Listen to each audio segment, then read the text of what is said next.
I tell you, no matter where you are, tune to Spoon. Right now, this is the time. You want to be here. And so wherever you are, whatever you are doing, we want to welcome you to Spoon Talk. Your favorite show right here on Spoon 107.5, Fabric 101.1, Spoon TV Live on Facebook, Fabric TV, Super TV, and even on Spoon Talk on YouTube. So my people, we welcome you wherever you are. Any county, the border point, the fact that you are torn, this is Phone Talk. The people prefer the program. It comes on Monday to Sunday, 8 p.m. from Liberia, West Africa. But you are watching from some part of the world, we welcome you. Those in Liberia, in rural Liberia, the counties, in different districts, everybody tune in, we welcome you. We are live now. Go and gather. Call your friends to tell their friends in different groups. Share the show. The panelists come on to discuss matters relating to Liberia, about you and everything about this country that you need to know. You know, this is where you want to be at this time. So again, let me say welcome. This is Phone Talk. My name is Lorena Honoree. I am your producer. Special one from the CEO, stand coming with the spoon. Different things happen across the country. Monday, today is Friday. We'll go through some bits and pieces of information as it breaks, as it unfolds. We'll make sure you get it.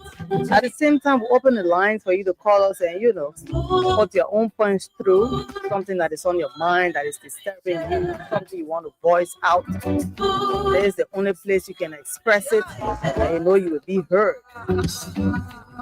Spoon gonna tell you what is happening in Liberia. Spoon gonna tell you what is happening in Morovia. Spoon gonna tell you what is happening in Africa. Just to spoon you away. And so, like I said, we're going to open the lines and make sure you talk to us. Tell us what is on your mind. You have the right to. This is your show. This is your station, your network. And that's why you have the chance to, talk about it. The political leader of the Alternative National Congress on the Liberian government to take the lead in tackling issues regarding the importation in the country and the abuse of dangerous drugs in the country. ANC leader Alexander B. Cummings he has been really seriously talking about this drug epidemic in the country. And once upon a time, just a few weeks ago, he visited West Point. You know about that. And the IMF's executive board approves US $26.5 million following completion of Article 4 consultation and successful second review of Liberia's ECF arrangement. While the executive board of the International Monetary Fund recently, this week, approved the immediate disbursement of US $26.5 million, or about $19.3 million in special drawing rights as the Arato Liberia. Maybe you want to talk about that too. You want to bring it, you have more to talk about, anything you want to share, you are welcome. About the analysts are going to come on to talk about it. Everybody come here to talk their own. You talk your own, I talk my own.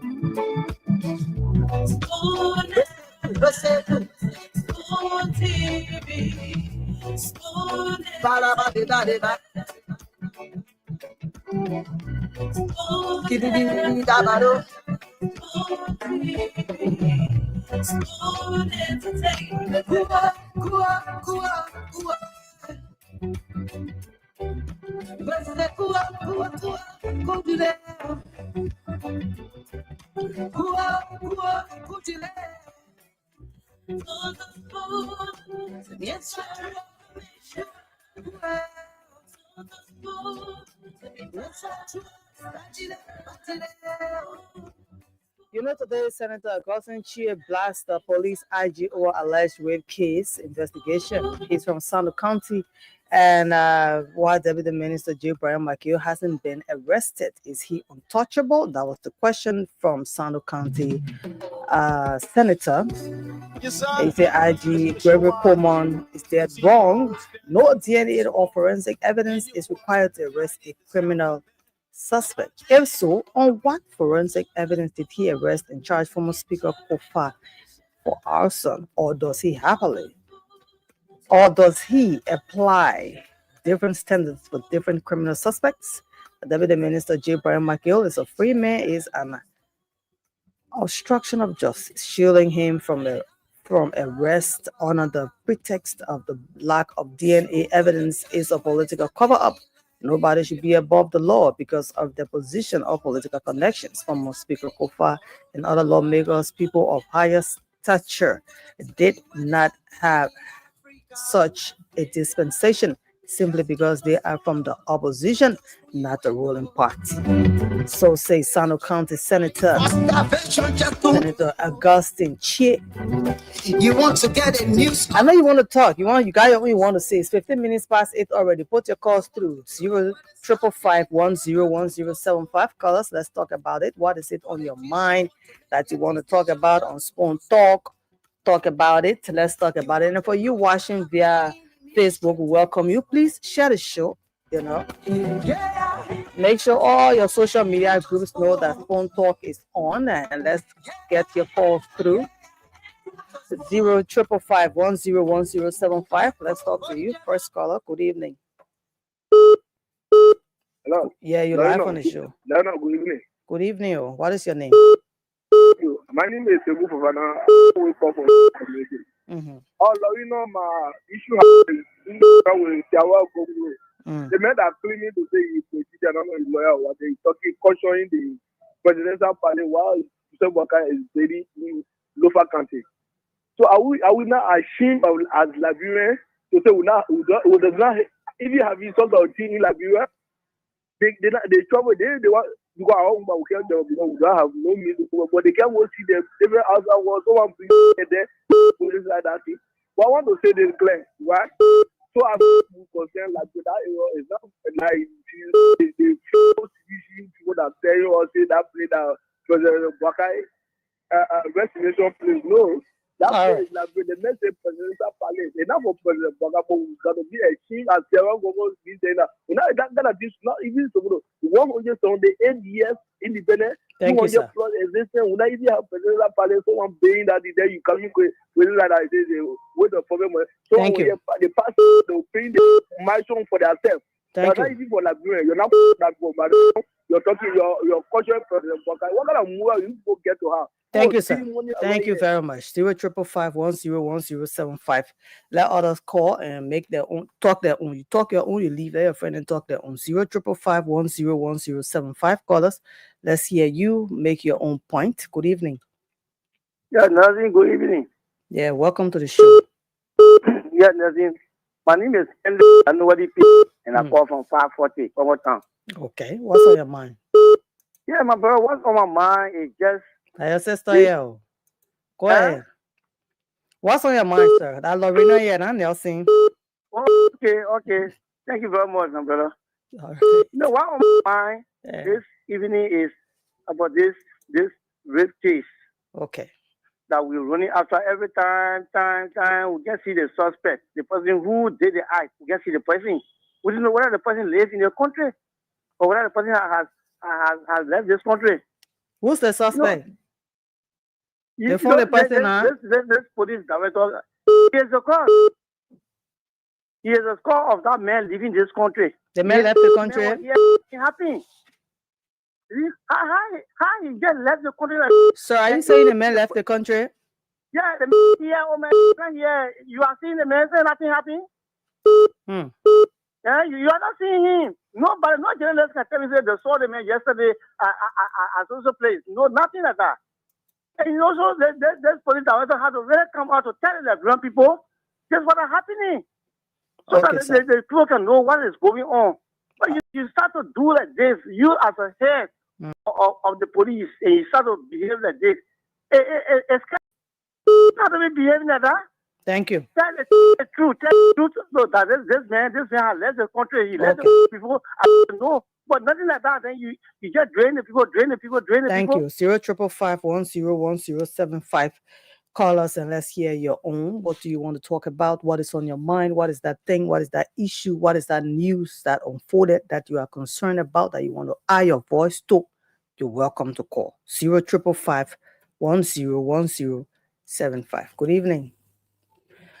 Okay, 0555 Let's give you the chance to put your calls through. And for all those watching via YouTube, you need to share the show, repost on your own channels. Good evening. Hello? Yes, what is your name? Yeah, my name is Evangelist Boaka. Evangelist Boaka. Okay. Yeah, what is on my mind is that, and I have respect for Tawan Gongo and the Arizona Kumi, the AMC, Senator Arizona Kumi.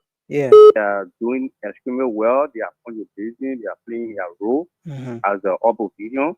But the Charlie Party will get it for CDC. They have nothing to offer. Every day that trouble they force in this country, forcing laws in this country. When you see Arizona Kumi is fighting jobs, you see Tawan Gongo is talking about women violence. Those are opposition. Those are imports. But what is job? We are imports. Then you say, I think Charlie talking, I listen to a birthday speech. You know, I don't know what elaborate I do. I say doing what George we are here. Thank you, sir. George, we are not serious, not me, business. All right. 0555 Call us. Let's hear you. What is on your mind? Call us from the counties, you know. Let's hear from you from different counties in Liberia. Good evening. Yeah, good evening. Your name, where are you calling from, sir? I'm King Charles speaking from Providence. All right, sir. Quickly to the point. What's on your mind? Yeah, man, that you see that is seeing rape case. I just want to talk today was discussing the case. You see, my brother, man, in that brother we just play on the local people. In the case was local men or opposition. Then it wasn't that person behind that. What is as I must say is that the Maggie man is one of the highest ranking officer in the police. So they play on the case there until go there, they go fiasco. Anytime you talk about the case, the police commander, the police argue will come justify for the man. Why the man can be arrested and turn over, but now the man not even in the country. Thank you. You get be discussing it that kind of way and go low end. Thank you. Okay, 0555 and all of those watching via the Facebook Live, Spawn TV Live page, or Fabric TV Live, or Super TV Live, and even on our YouTube page, we welcome you from YouTube. Benjamin Delfer, we say thank you for being there. Frank Siawe and the rest of you watching via the Facebook. We are going to be breaking some news events as we communicate and with the CEO and the rest of the panelists to come on to analyze different stories and issues and discuss it and break it and, you know, present it to you, and you will accept it. Now is your time to, you know, put your own points through. Good evening. Yeah, what is your name? Where are you calling from? Good evening, Lorena. Let me say good evening to His Excellency President Boaka and all the panel on the show. I'm Sama Dikakwa and I join from Nigeria, Kakata City. Okay. Yeah, I don't have many things to discuss, but I call specifically to remark Councilor Boo to please call me. Yeah? You can remark Councilor Boo to call you? Okay. 0555 Call us and let's hear you wherever you are, whatever is on your mind that you want to talk about. We are here to make sure you get your chance through. So call us, let's hear you. Good evening. Hello? Yes, what is your name? Yeah, my name is Sarah calling from Effie. Okay. What's on your mind? What's on my mind is this. This sponsor the Liberian, this is our platform. This platform is going to the Liberian people, but we don't understand now how sponsor is something. Because can you imagine? We can understand nothing every day focusing us. Spoontown has become the market ground. Yeah. They don't say because they're not discussing the issue. They What are kind of issue you attacking wanted to personality now. discuss? So we tell Sugar with a spoon. Let he organize that for again. Because we done that before. Yeah, you know? That's on my mind. Okay. Please. Right.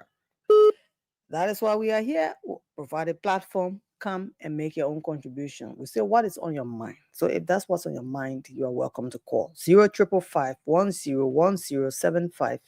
Let's hear you. What is on your mind? Good evening. Good evening. Yes, you're live on the show. Tell us your name and quickly to the point, please. My name is Lai Sogosali, calling from Bapol County, Pizarra, Bokolo, Mandina. My name is Gamak Poli. Lai, 20 seconds gone. What's on your mind? My mind here is President Boakai. There is appointment in Bapol County concerning the superintendent. Okay. And since Zinam is one of the superintendents in President Boakai government, that very confident, I will have a lot of problems with Bapol County. Since Zinam, we get a problem with him with the county company, and we get a problem with him with Batico. Since now being corrupt, we call it upon President Boakai. He have that to remove Since Zinam. Bapol County is angry with Since Zinam. President as of speaking. I'm saying this from my mind. Why are you angry with him? Hello? Why are you angry with Since Zinam? Since Zinam is one of the most corrupt men in President Boakai regime. Okay. Thank you. We'll understand why you're angry. 0555-101075. All of our viewers will welcome you. Share the show. Make sure everybody gather, to get informed, to get educated. And of course, mixed with some entertainment right here on Spoon Talk.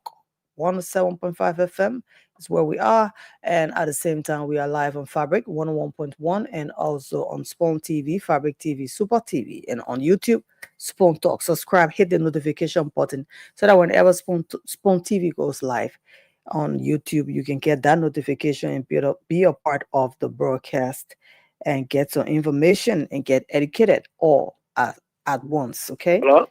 Good evening. You're live on the show. What is your name? Where are you calling us from? My name is Senator Junior. I'm calling from.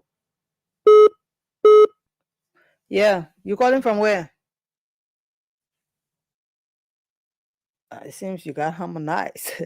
0555-101075. Are you still there? Okay, 0555-101075. Call us. Let's hear you. What's on your mind? Good evening. Good evening. You're live on the show. Talk now, please. Hello. Yes, this is Lorena. How you doing? I'm okay. Welcome to the show. What is your name, sir? Yeah, thank you, ma'am. My name remains Pogba K. Small. I do join you from the traffic. Okay. So what's on your mind? Yeah, nothing is on my mind. This is Lorena. I just want you to please call my number to see you. I want to discuss something with me, please. Oh, okay.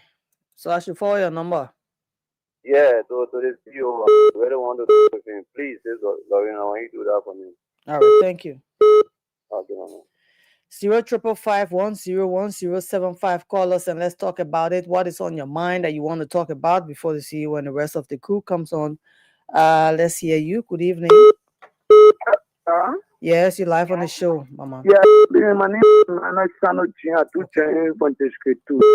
My thing have been turned for the inspector, President Boakai. When you election 2020 now, the from your inspector general, Gary Como, Gary doing adding bar. In doing things that cost parents, come to come, in doing a race case just like the deputy minister is the brother, in doing a race case just like here and then related President. I need to start Gary Como is bad. Look at that, they want to put the person in the motorcycle for 2 months ago. Gary Como put stop to the motorcycle now.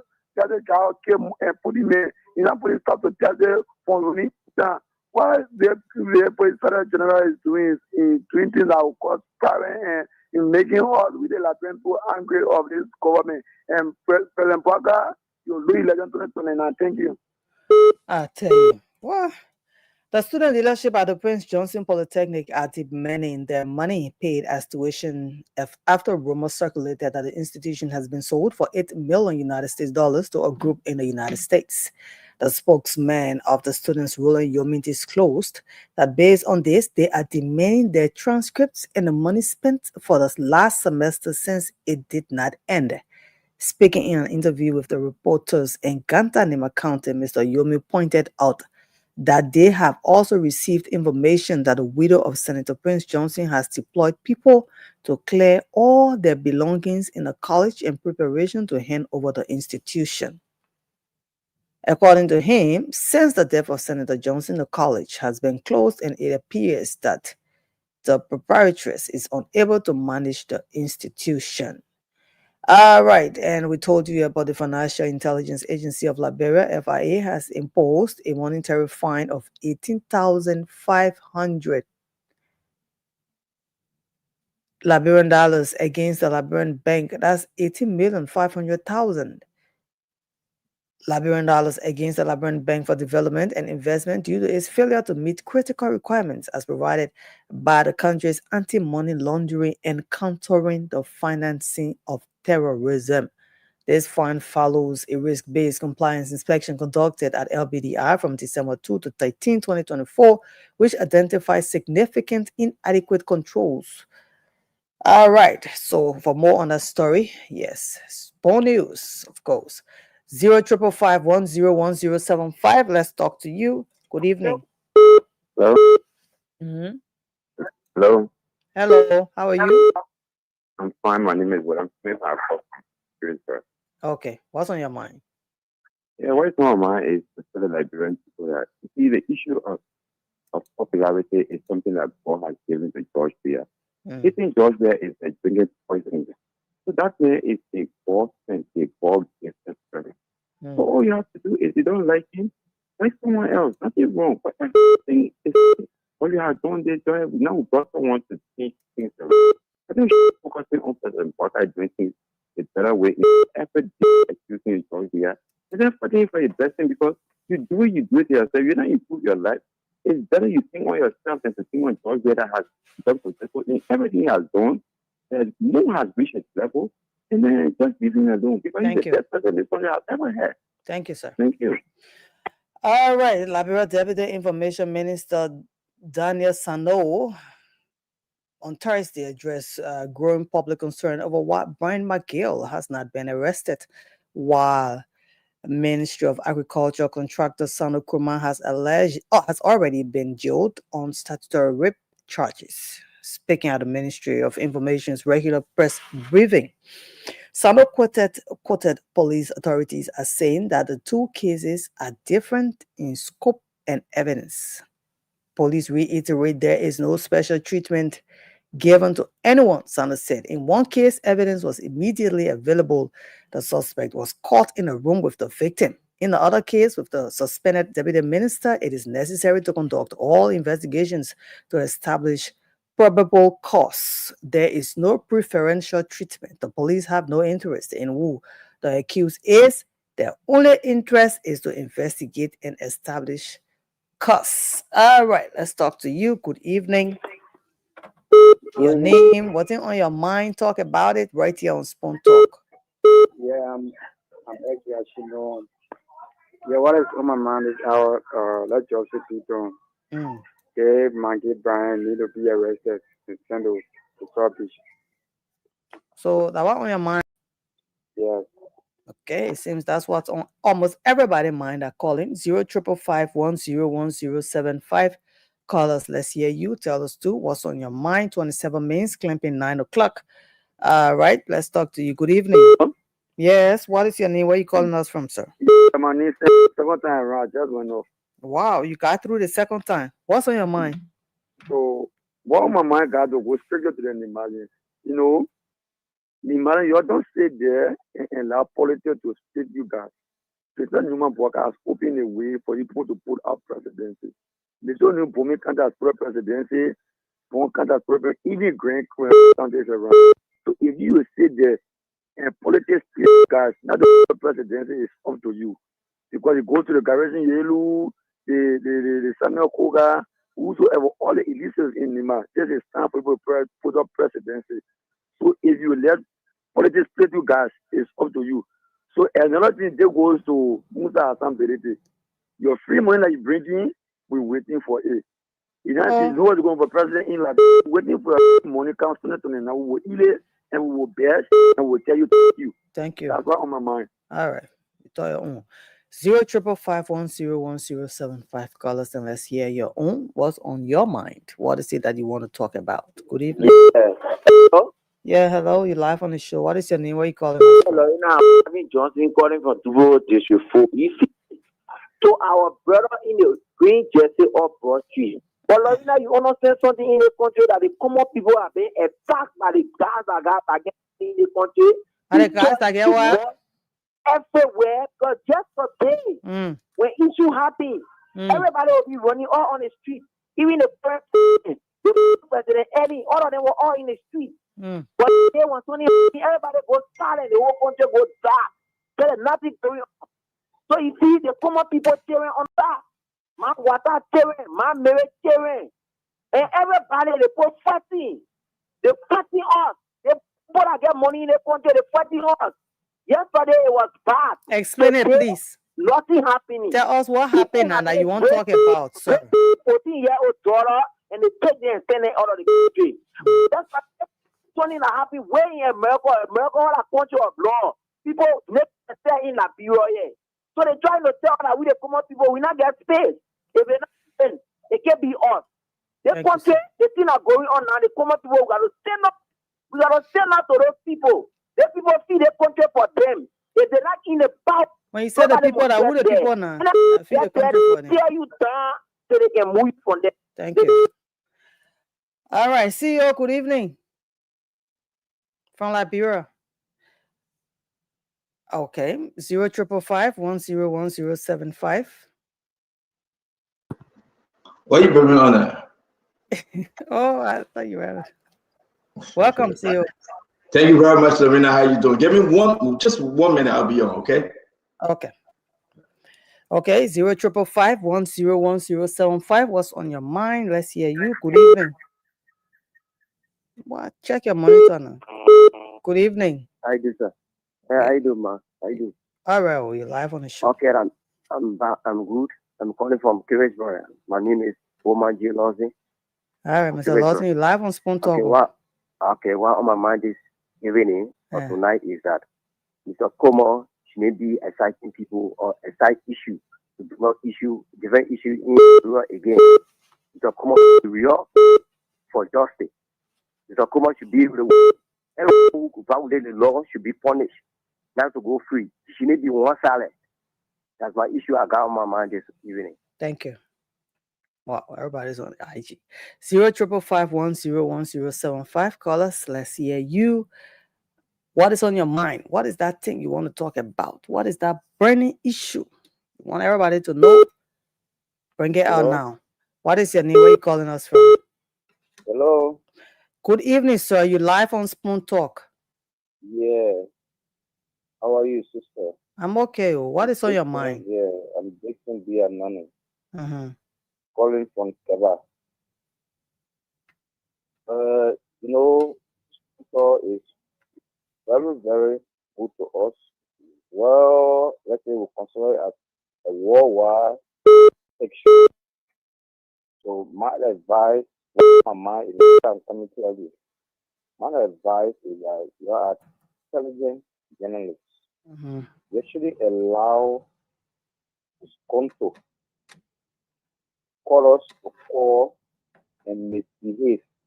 That gentleman that said what we are is regular. Right away, if I were you, I would call it up just for your journalistic, ethics. Okay. Thank you. I beg you, next time when you notice people even decide just we are alone. But officials, when people in something that they have, call them off. I beg you, man. That's my advice. Okay. Thank you. 05551010075. If you are there, we are here. Call us and let's hear you. What is on your mind? What is it you want to talk about? What is that thing that you want to voice out? This is your chance. Let's hear you. Good evening. Hello. Yes, you're live on the show. Thank you. I'm Stanley Salif calling from Mauritius Farm. Mm-hmm. What's on your mind? So what on my mind tonight has to do with this small country, one way in, one way out. Now, every day our ministers will get it buying 100,000 cars, 60,000, 90,000 cars. I mean, just that bro, you call it one way in, one way out. Yeah, like what I'm saying. We ain't got no road nowhere yet, but every day people buying the big cars. Yesterday, Moda resigned just for buying big car. As soon Moda left from there, our president bought $1.7 million car. Today, Labour Minister is buying $90,000 car. This is the country where common human beings suffering. It's funny to get it. To manage to go to school. That the country people spending money like that on. Thank you. The thing there is, today we're talking about people raping and nobody doing anything about it. I just want to say this to Gregory or the police IG that yesterday the 200,000+ person that died, every one of them did not die from action they took in certain things. But just by then it means some people were killed. So let Gregory be careful what you're doing. Thank you. Because I tell you, 05551101075 call us and let's hear what's on your mind. Thank you very much. Well, Lorena, good evening. So I join you from. See you, welcome. I know I'm here, but you want me to talk, so let's listen to our people. Yeah. You ready? You know the people can be waiting. Well, let us know that it's okay. The people got to talk. All right. What's on your mind? Yes, you're live on the show, sir.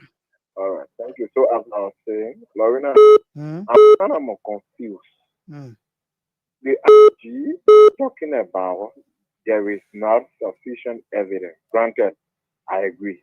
So Lorena, what are we saying about other people who this thing a crime is being alleged on them and they are in prison?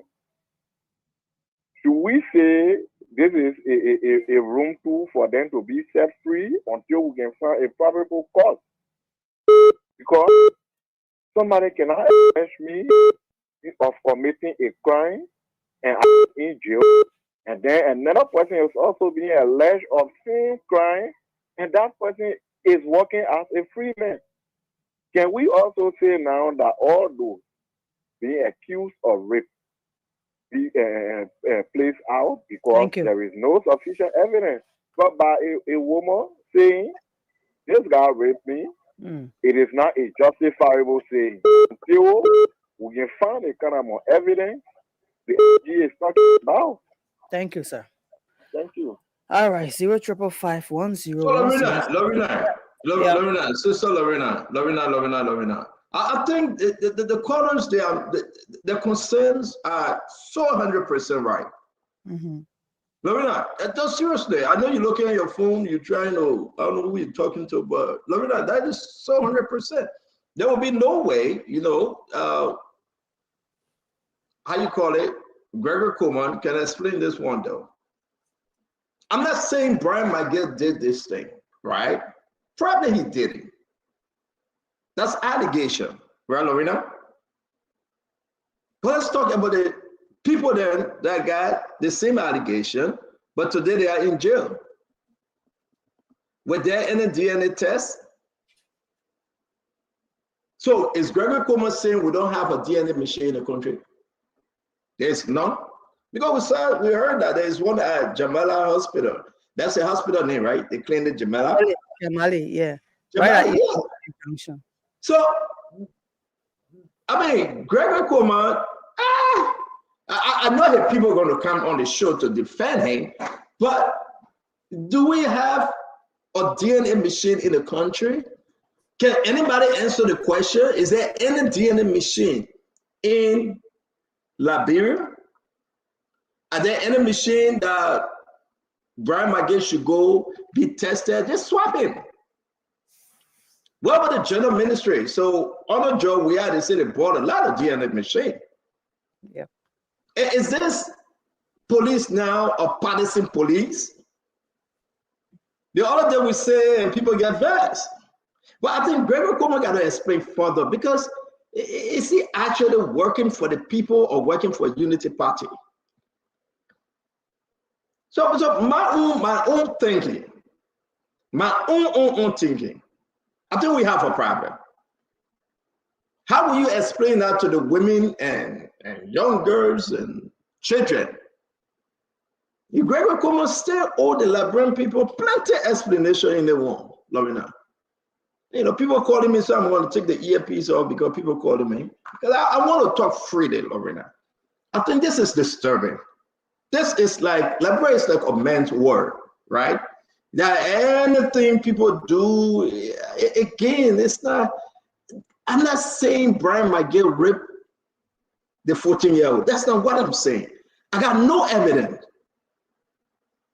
But my fellow Liberian, you guys are listening to us, share the show, right?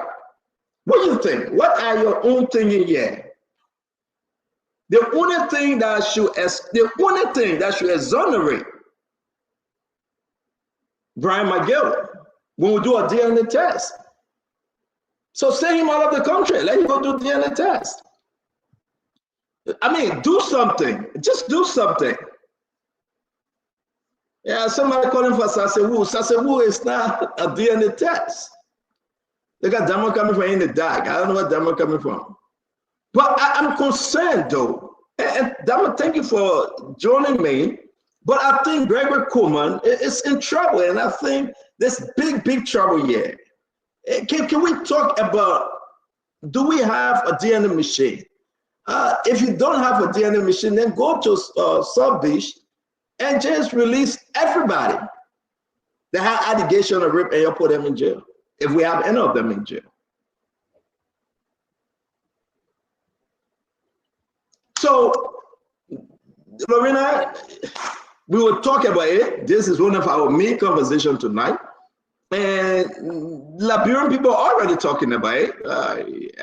And I think Gregory Cuomo is not being he's having a problem. That's what you think. So thank you, CEO. Good evening or pleasant night to everybody listening and watching across the world. This case is still something that has got Liberians still talking, especially for those who feel there seems to be what they term as selective justice.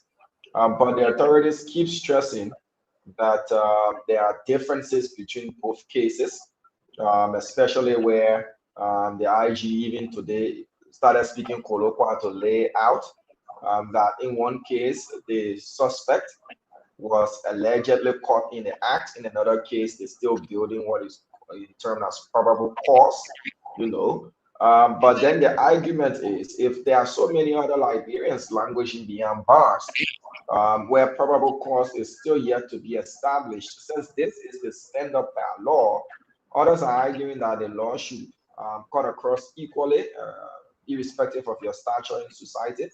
And others are saying, look, if that's the standard going forward, it should be adhered to irrespective of your status. So I'm still following up on this case, but they keep saying that they do not have probable cause. There are those who are saying the alleged victim has said that she was, you know, what the IG term as accidental meetings twice, that she met Mr. McGill twice accidentally. According to the IG, they were accidental meetings. And I'm still trying to figure out how an accidental meeting is, whether two of them just met at the same place, you know, coincidentally on two occasions. And there is also a medical report, whether preliminary or how you want to term it, that has said that yes, indeed, this child, there was penetration is there. So what they still trying to pin together, the IG. You see what Damo, hold on right there, right? Damo, hold on right there. You see what? You see how your explanation too long? You see how you're giving too long of an explanation, Damo? You're not even carrying on investigation. You just giving your own opinion in this, but when you explain too long, that mean that we got problem. So what the problem end? There's a problem, Damo. One, do we have a DNA machine in the country? The last time I checked, a DNA machine was provided during the WIA administration as to whether it's functional.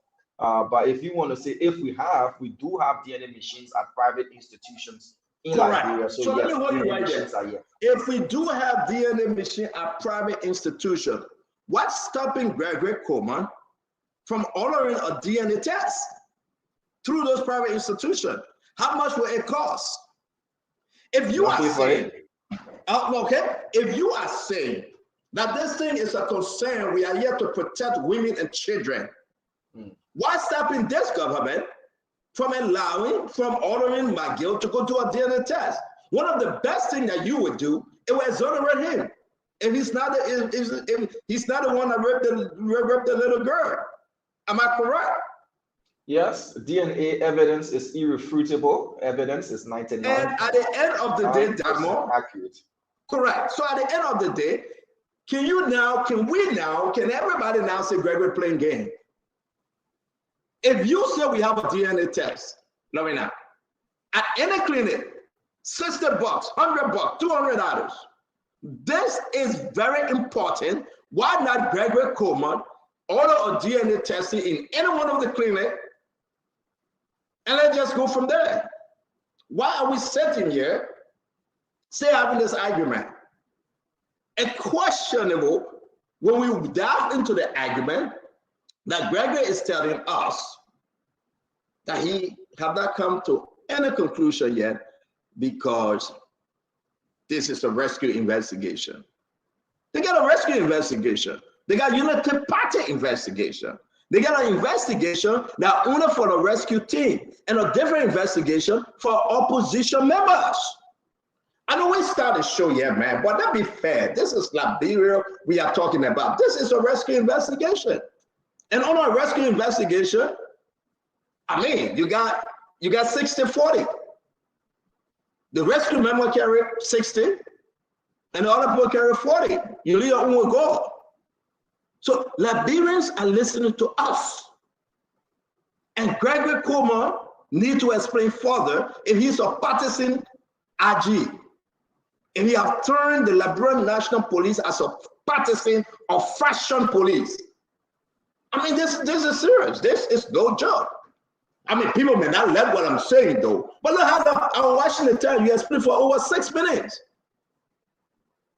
6 minutes you explain for. Damo, and usually you don't explain that long. Maybe I would say 8 minutes. Or maybe 10. Because when I turned the air conditioner, I sat down, I drank small coffee, everything. I will listen to you. I mean, so, Damo, but carry on, Damo. You know, sometimes if I beat you, I mean, not you are the messenger. I got to beat through you to get my message. And then, you know, and we got whose messenger am I? No, you are the messenger for the Liberian people. You relaying the news. You know, you have to be clear in when you say I'm the messenger, because I'm nobody's messenger.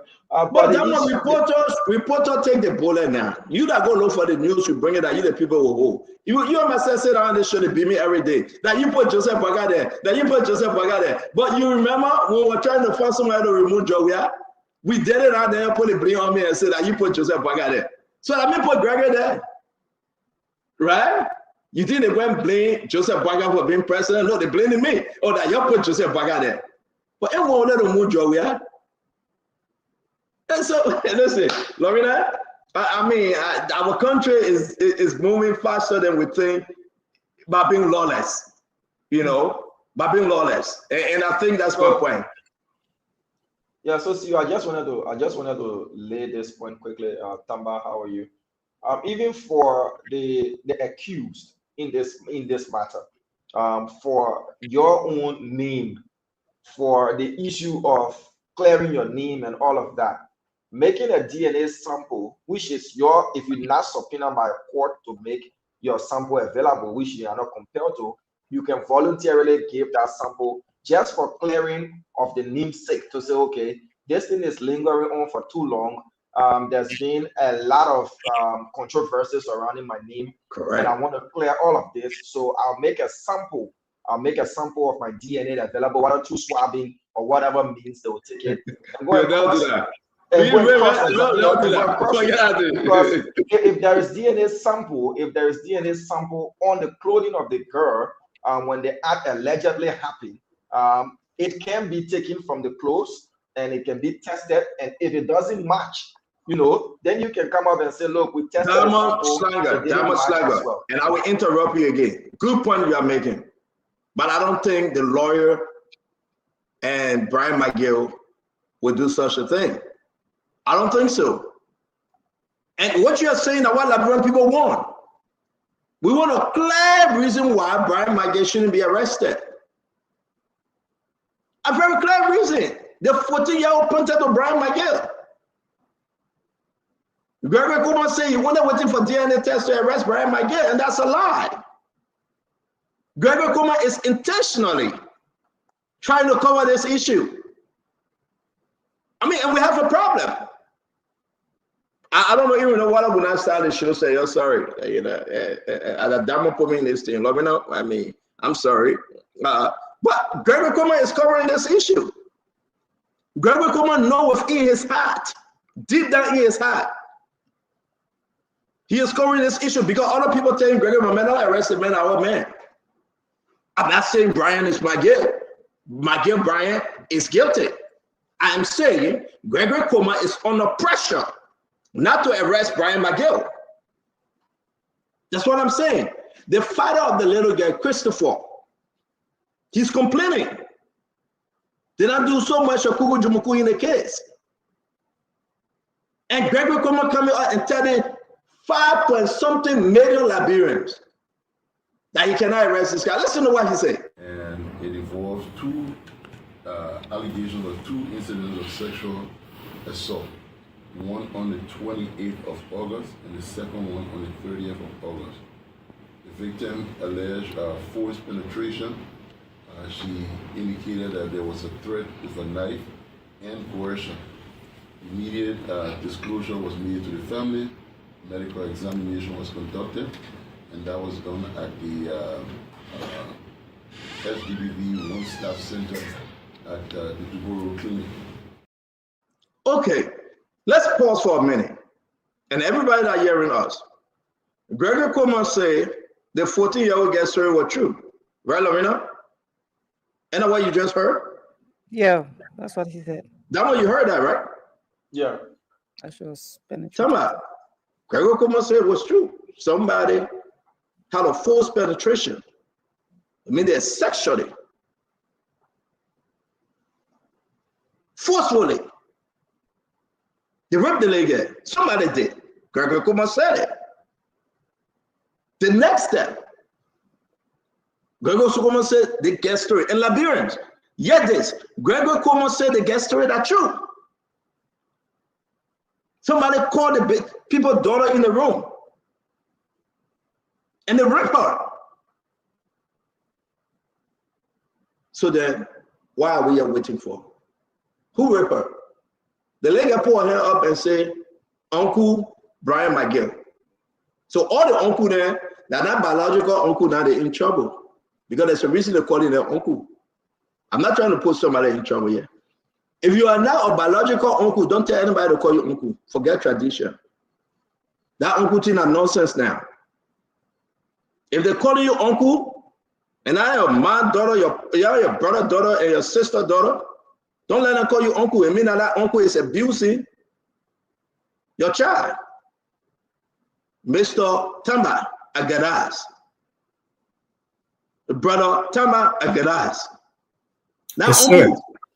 Yes, sir. Uncle, it's not right. Uncle there sexually abusing the nephew and the nieces. Let's get that right.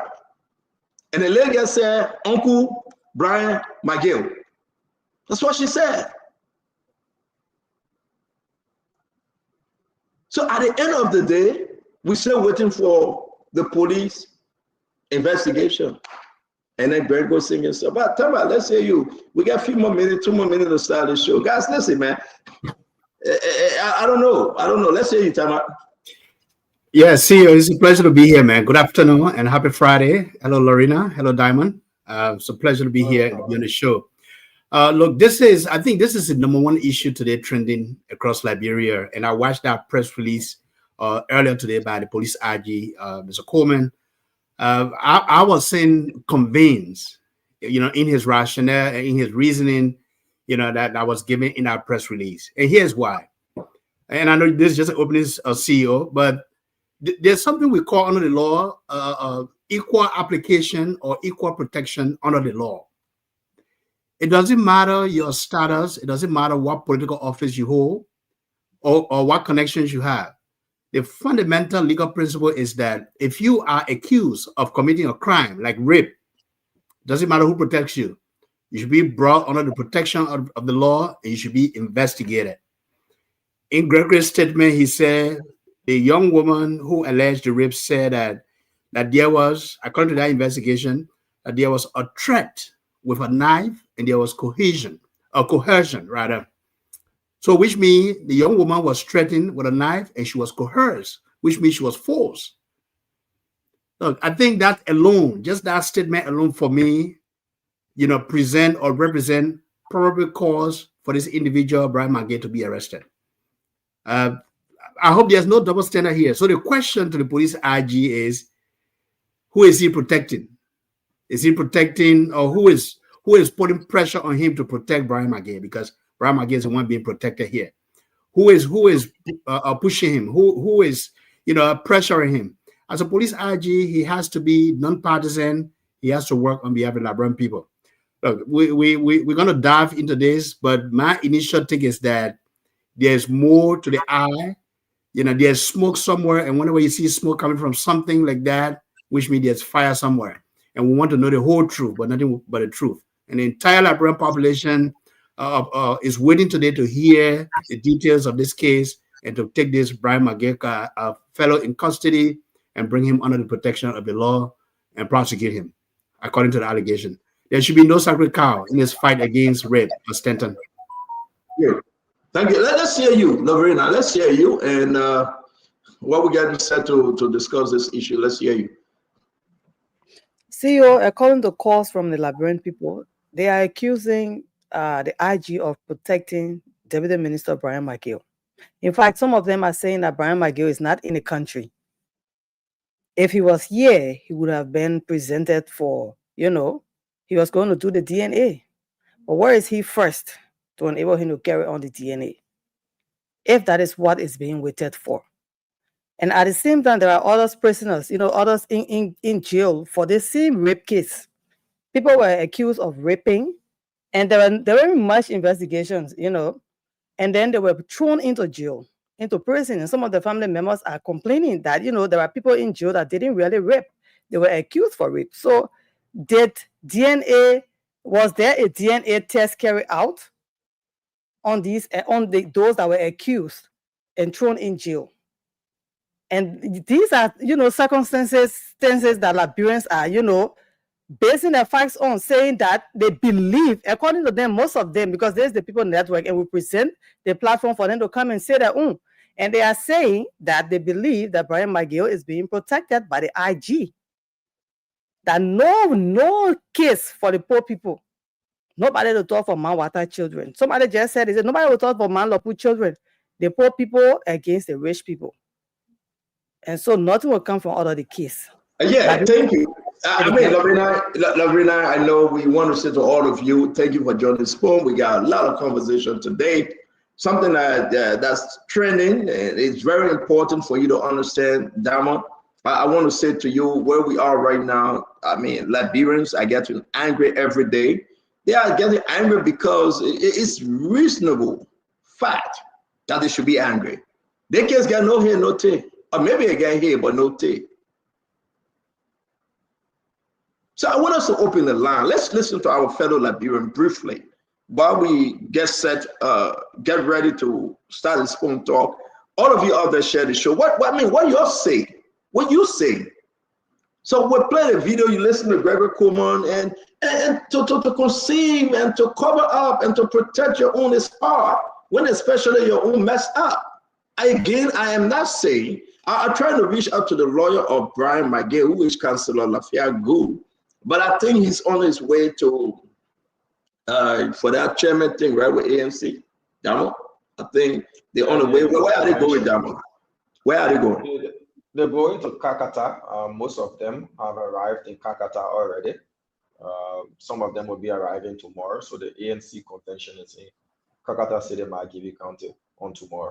Yeah. So I know that would be big with this cause. Yeah, I'm still waiting for Emmanuel to come on and bring us up to speed with that. But listen to Gregory Coleman and let us know what you think. I mean, why Gregory Coleman is playing politics with this big. So somebody ripped the little girl. We have the little girl picture, but I'm not going to share it. Somebody ripped the little girl. And that's wickedness. A big man ripped the little girl. That's wickedness. And then at the end of the day, Gregory Coleman found a reason, not to arrest the individual that is alleged. That's why I'm concerned, man. It's like the Liberian people are tired with all these shenanigans and all these partisan politics and partisan policing. The people are tired. They are. Just listen to Gregory here. And it involves two allegations or two incidents of sexual assault. One on the 28th of August and the second one on the 30th of August. The victim alleged forced penetration. She indicated that there was a threat with a knife and coercion. Immediate disclosure was made to the family. Medical examination was conducted, and that was done at the SDBV One Stop Center at the Duboro Clinic. This incident occurred on the 30th. It was immediately reported to the police at the Zone 8 police station on the very day that it occurred, late that night, on the same 30th. The police immediately, in accordance with procedure, gave a referral slip for the one-stop center. The family, according to the family, it was over the weekend, so they could not get access to the center until Monday. However, they were advised along the way to ensure that the victim did not take a shower and to also preserve the clothes that she was wearing. And that was done until Monday when they went to the one-stop center for the medical examination. Following the result came back, it was submitted to the police, and the investigation began and was subsequently transferred here to Central, not because of any preferential reasons, but because this particular case required, it involved a government official, and we needed to make sure that it was done properly and to oversee the investigation to know that every step of it be exhausted to make sure we get the all of the pieces of evidence we needed to support the claims that were being made.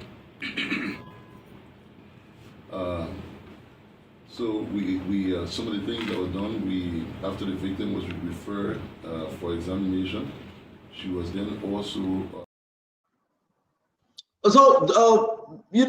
Let me ask our Liberian people, Dama. Let's ask our Liberian people, Lorena. Tama, let's go back to the phone line briefly, and their takeaway in this whole thing. What do you think? Gregory Coleman trying to protect Brian McGill? Is Gregory Coleman performing well, or he's trying to cover up great? What do you think? You want to call and just listen briefly? Just let us know.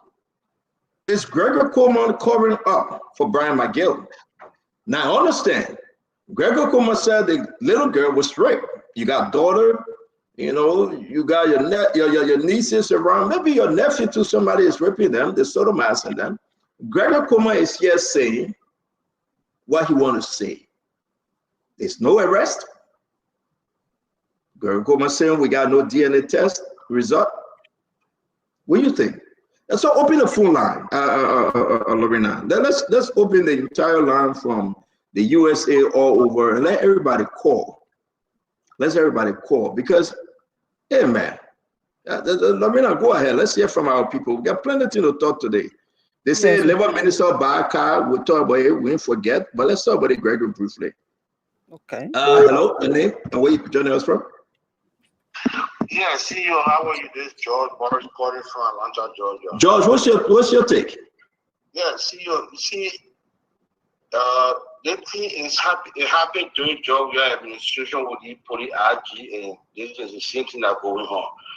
With Article 5 case, was any investigation done before they were thrown in jail? There was no investigation. They arrested and they were accused. So if this man were accused for rape, why is he still moving around? Lorena said, according to the story, to be not even in the country. Why these people didn't behave to our people like this so bad? What's going on? Thank you very much for calling. Let's go back to Liberia. I don't know who we got on the phone line. Who we got? Good evening. Yeah, good evening. Yes, what is your name? My name is Community. All right, make your contribution quickly now.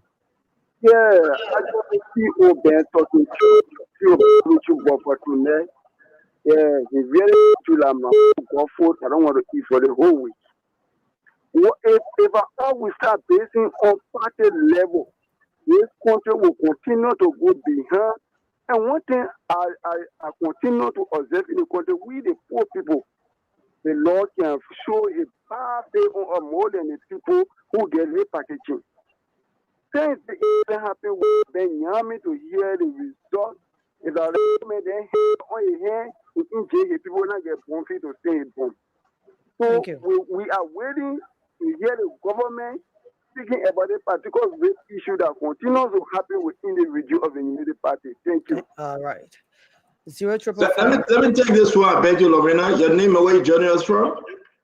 Hey, so what's going on? How you doing? I'm good. I'm super, my friend. Talk to me. Okay, there's Melvin Tabo calling from Seattle, Washington. Melvin, talk to me. Okay. So what is point if you monitor Boston primarily today, you know that he had a conviction for now. Because when he started this rape case, he was so hot. I know I've been in Boston for long. He's a professional officer. We have been influenced, I've been for Herbal. We had the hard hand. People around him trying to push it down. But if you're not also alone, but now you got arrested by now.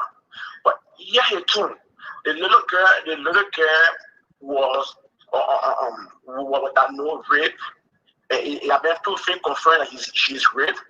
And up to now, they cannot be moved because of being behind this stuff. You understand? But yes, my brother. If you see the Boston talking to today, his press release, that tells you that Boston taking another trend. But unfortunately, the man in caution is not in country. So when he Boston, he's so embarrassed by now. Thank you very much. A 14-year-old daughter, a 14-year-old girl, my brother. Thank you very much. Let me go back to you before. Let me take this one. We'll go back to Liberia. Your name and where you joining us from, please. My name is Wonderful. I'm joining from Brooklyn, Minnesota. Talk to us, please. Yeah, like the color read the police just now.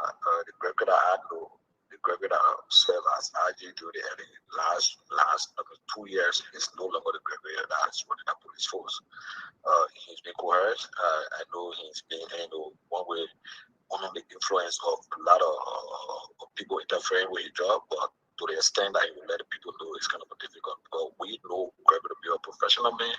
For me, I know he has serving the Liberia National Police, and I know Gregor to be a professional man. But at this time, he hands are tied. Thank you. Thank you very much. Thank you, Lorena. Let's go back to you. People are calling, and let's listen to them. We'll start this show. I want to say to you, share the show now. Go on Facebook, go on WhatsApp, and share the show. We got a lot of stories. The Labour Minister bought a car as alleged over 90,000. Musa Benete is accusing Prince Moi that Prince Moi is the worst criminal in Bon County. Therefore, we're going to have Jay Mavinko running against Prince Moi. The IMF that taking the say, I get money. They have downgraded your GDP form. That's a big thing. A problem with IMF and that loan. We got a lot of story for you, and the new development on the side, how you call it, Western Yellow Machine. we'll be bringing it to you. And what about this LDC saga? The House of Representatives have written, LDC will share the document with you. We got a lot of stuff coming your way. Again, is Jeremiah Kpankun sick? Where is he? Everybody's saying, like we heard from Koga, said Jeremiah Kpankun sick. But where is he? We got Jeremiah Kpankun. We know where he is. He's talking. Is he sick? You will listen today and you'll understand exactly what's going on. Lorena, back to this rape allegation concerning Brian McGill. Is he in country? Is Brian McGill in country? I mean, you listen to Gregory today. Talk to me. Let's go back to the phone line, Lorena. All right, we already have a caller on the line. Good evening. Good evening. Yes, you're live on the show. What is your name? I'm calling from Mount Barclay. All right, straight to the point. Yeah, see, what happened in the country right now is our common man we're speaking about now. Maybe they don't put it back for 20 years, 25 years. But then are they working the government funding needs anything I will protect them. But one way or the other, the machine that they get and they will not be power forever. That the thing they should remember. Okay. So today, if you power, you can use that to somebody to remember that you're happy to. Thank you. Thank you. All right, 05551010075. Let's talk to you. Good evening. Okay. Good evening. Good evening, Mom. Yes, you're live on the show, sir. Dixie Amani. Okay. From Kela. Yeah. No, you're one of those that got exploring this country. But when you get to your own back, well, let's go to the next man. You want to do that, bro? No, keep it on. Hello, sir. Go ahead. Yeah, hello, sir. Go ahead. Talk to us. Said a good you are doing. Not knowing who you are seeking in front of yourself. See how you grieving these few months because of Unity Party, more especially the officials. Gregory never came with good intention in this country. He came to pay debt. How can you want to tell me that this deputy minister position is higher than the former speaker? That he arrested right away, they went to jail? If Gregory need to take, he has to be very careful in this country. Yesterday, Liberia, today, Liberia. Thank you. All right. Take more calls. 05551010075. Call us and let's discuss this issue. All right. Good evening. Good evening. You're live on the show. Good evening. Okay. Good evening. Good evening. You're live on the show. I'm Richard calling from Sokne. All right. Go ahead, please. CEO, do not mind anybody not telling you that you the one brought in marriage in the country. Nobody know anybody has. Everybody do what they see they can do. You the one to all the vote. When we vote there, everybody get that right. Everybody having a voting card. When going on, they go vote who they want to vote. Thank you. Thank you very much, my friend. Yep. All right, let me take another one from here. Your name and where you joining us from. Guys, listen, this is your time to talk. Tell us about Gregory Coleman. What's going on? While we having problem with this rape allegation, we're going to jump in gear with this one. I want to welcome you, my friend, my brother. Your name and where you joining us from. My name is Cyrus and I'm calling you from Minnesota. Cyrus, talk to us. Yeah, you see what happened in Liberia there is injustice to the poor. Our police director cannot be there while he fearing the other person and the other poor man is going to jail without investigation. Why not the DNA result to about they cannot do on the both people to know that this is a before putting the guy in jail? Why would the common man if the common rape? That's a rape. So that's thing the country the thing the guys are doing, the country is going at war seriously. Because at the end of the day, the people will be on the street with so many things and revenge for themselves. Thank you. Thank you very much, Lorena. Who you got? Good evening. When I hear you, Lorena. Okay, the caller left the line. Yes. All right, take this one. Your name and where you joining us from? Hello? Yes, your name and where you joining us from? I joined from Connecticut. My name is Hotel Nario Center. Thank you for the show. Thank you for your effort to Liberia. Thank you for everything you're doing for Liberia. Thank you, sir. But I will tell you one thing in Liberia is what are you doing is for the interest of Liberian people. It's not your interest of yourself, not individual. This is what we're fighting for. This is what Liberia needs. And I will tell you, the president of Liberia, our president, Joseph Boakai, can listen to you. Whatever is saying to Joseph Boakai is not because you hate him, you're telling him what to do for the nation. You got to listen to what he's trying to say. You got to take a cent for the nonsense to work with it for the country. Thank you very much. Thank you very much for calling. Let me know who you got. I have a caller here. Good evening. Good evening, Lorena. You're live on the show, sir. Yes, Captain Colley. Go ahead. The disbanded soldiers. Okay. I want to speak to the CEO. I want you to please host me one night so we can discuss the security sectors of our country, their functions. These guys are novice. And because they wanted to loot this country that way, they designated the national soldiers and all the security sectors. CEO, please try to host me one night. Let me give you the insight of the security sector. Thank you. God bless you. Okay. All right. We'll take more callers. One more from my end. Hello, your name and where you joining us from? This is Darren from Philadelphia. Talk to us, my friend. CEO is very clear. Gregory Clement is a policy police. Look at the fire incidents. He played a policy role. Look at every approach, every step he took in the country is a policy position. It's a policy position. The policy police, there's no question about that. Period. Thank you for calling, my friend. Thank you very much. Lorena, let's hear you, man. All right, we have you. Good evening. Yeah, good evening, Lorena. You're live on the show, sir. Okay. Man, elevate your voice, please, your audio. We should not have it. This guy who has been accused is a follow to the police director. And once enough for all that to get your to work into the can't arrest that man. They made very fair. You know, the same food you eating, the better food. You supposed to get on the street before you eat. They made right. So you want for no judgment for nothing. Thank Where you. man come from? That man is upstairs. You can't go there. Thank you. So you forget things. Not have it for nothing. Man, grandpa, the way it's the king is clean way. Okay. All right. Thank you very much, Lorena. Let's get into something the Liberian people, home and abroad, they are calling like crazy. We want to say to all of you again, welcome to the Spoon Talk. This is edition, what?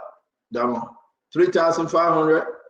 Probably 3,700, 3,800 there, but we can't tell we lost count. We can't count again, but you know what? Because of you, we are here. Because of you, our fellow Liberians, we are here. Because of you, we will all try to make Liberia better. We will make Liberia great again. Man can try, but God never failed. I want to say welcome to the show, and we will get into our different conversation. A lot of things coming up. I don't know. Are there any good news from this government we can talk about? Are there any good news? I'm asking you. So I just want to say to you, right? Be brave, be strong, and know that God still exists. And because of every good thing, my friend, we will keep on pushing. So today, we're going to pass Gregory Clement case. Those are coming late, like Glenny, then are always late because they make hundreds. Can you imagine, Damo? Somebody making 60. You can't get tired with it, Glenny. Can you imagine, Damo? Somebody making. Somebody making. People will be chasing me behind me with it. Yeah, but you're going on day today. Somebody making $68 an hour. Come on. $68. If the woman says she's going to do overtime, that will be $68 plus half of that $68, which will be $34. So you tell me that how much will be? 34 will be $102, right? Yeah. Mm-hmm. 60, that will be $102 overtime. So she's going to do her first 40 hours and eat the $68 an hour first. Then it's up to her to do 20 or 30 hours overtime. You know the job? Hey, man, both sweet. You know what the job is? You walk in the patient house. You insert an IV, right? You open the IV kit, you clean your hand, you take the syringes, the bag and everything, you insert it, you time it for 8 hours. The patient watching CNN, Glenny on phone watching Spoon Talk. 8 hour count, the bell go off, then he wash her hand, pour a How the burger go off? Then he wash her hand, pour a glove on, take the syringe off, pull everything together, put it in the trash bag. My friend, you all right? Yeah. Take the blood pressure, do everything fine? Yeah. All right. See you tomorrow. Yeah. All right. Thank you. If there's anything, don't forget, we get so on call. Call them. Yeah. Okay. Then it's done. Come on. Somebody say now watching Spoon Talk, making $68 an hour. What we talking about, Glenny? Yeah, but they say work smart. Work smart. No, I agree. Work smart, but I just have to say this because a lot of Librarians asking me, I mean, what kind of work Glenny doing? I have to say, a lot of them calling to ask me. So Your inbox coming before. let's do the math, Damo. And we are talking about a week. Damo, 68 times 8 is how much? You are. No. You said 40 hours. No. Damo, man. I already did the math. $8 times 40. At 2,720. That 2,720. Yeah, times 4. Okay, no, stick there. Then he's doing 5 hours overtime, which is $102 plus 2720, 5 times 102 plus 2720, $3,230 a week, right? Times 4. Times 4, $12,920. Minus 20% in all of the taxes. Okay, so we say times 0.20. 2,500. He can miss 2,000. Yeah. So you will take out 2,500 for that. Then you go in with 10,000 and 400 and change, right? Take away insurance. No, take away health insurance. Take away contribution to 401k, and you know what I'm talking about, Tama. Take away extra contribution because she know once she will retire, something $100 going to the bank, and you do everything. We take away the $400 at the end of the month. Then you're working with 10,000. 10,000 times 12, 120,000. We talking about the alimony that Glenny getting. She getting alimony. I say, Glenny, I was saying my link. Wait.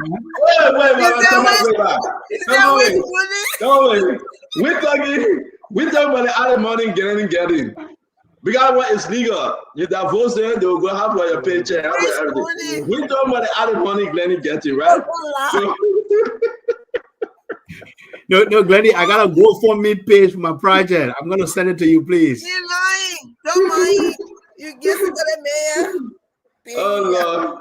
We want to say thank you very much for joining us, guys. We're about to jump into this thing. We're getting Zico, we're getting gear. We really appreciate you joining Spoon Talk tonight. As always, you are where you're supposed to be. We are in your living room, we are in your kitchen, in your bedroom. We are on the go. When you're traveling on your cell phone, we are with you. We will be discussing and digging deeper into issues of national concern. This is the Spoon Talk. Wherever you're joining us from, we got 1 hour, 30 minutes to spend with you, and then we're going to bid you good night on this wonderful Good Friday. My fellow Liberians, whether you're in Nimba, Lofa, Grand Creek, Grand Jide, whether you're in Maryland, Sano County, Bombing, Bakwadu, Kipma, Grand Bassa, McGibby, Bon County, we are talking about Montserrado, River G, and all the G's. We want to say welcome. We do appreciate you. It's going to be a foreign show today. We'll be sharing some very important documents to you. Now, people are asking, Labor minister bought a car for 90,000. Somebody said 70,000. Labor minister Cooper Cry. Labor minister, councillor Cooper Cry. Did he buy a car for 90,000? Is he Army Model 2.0? I mean, what your own say in the one? Is a labor minister Army Model 2.0? Did he buy a car for 90,000? What's the true story? I mean, opposition can do their own, but you, what do you think? What's the true story here? What are you hearing? Did the labor minister buy a car for 90,000? Some people say 70,000. Some people say 90,000. But what's the actual story here? I'm going to bring in Diamond Slanger. You know, guys, like I always say, right?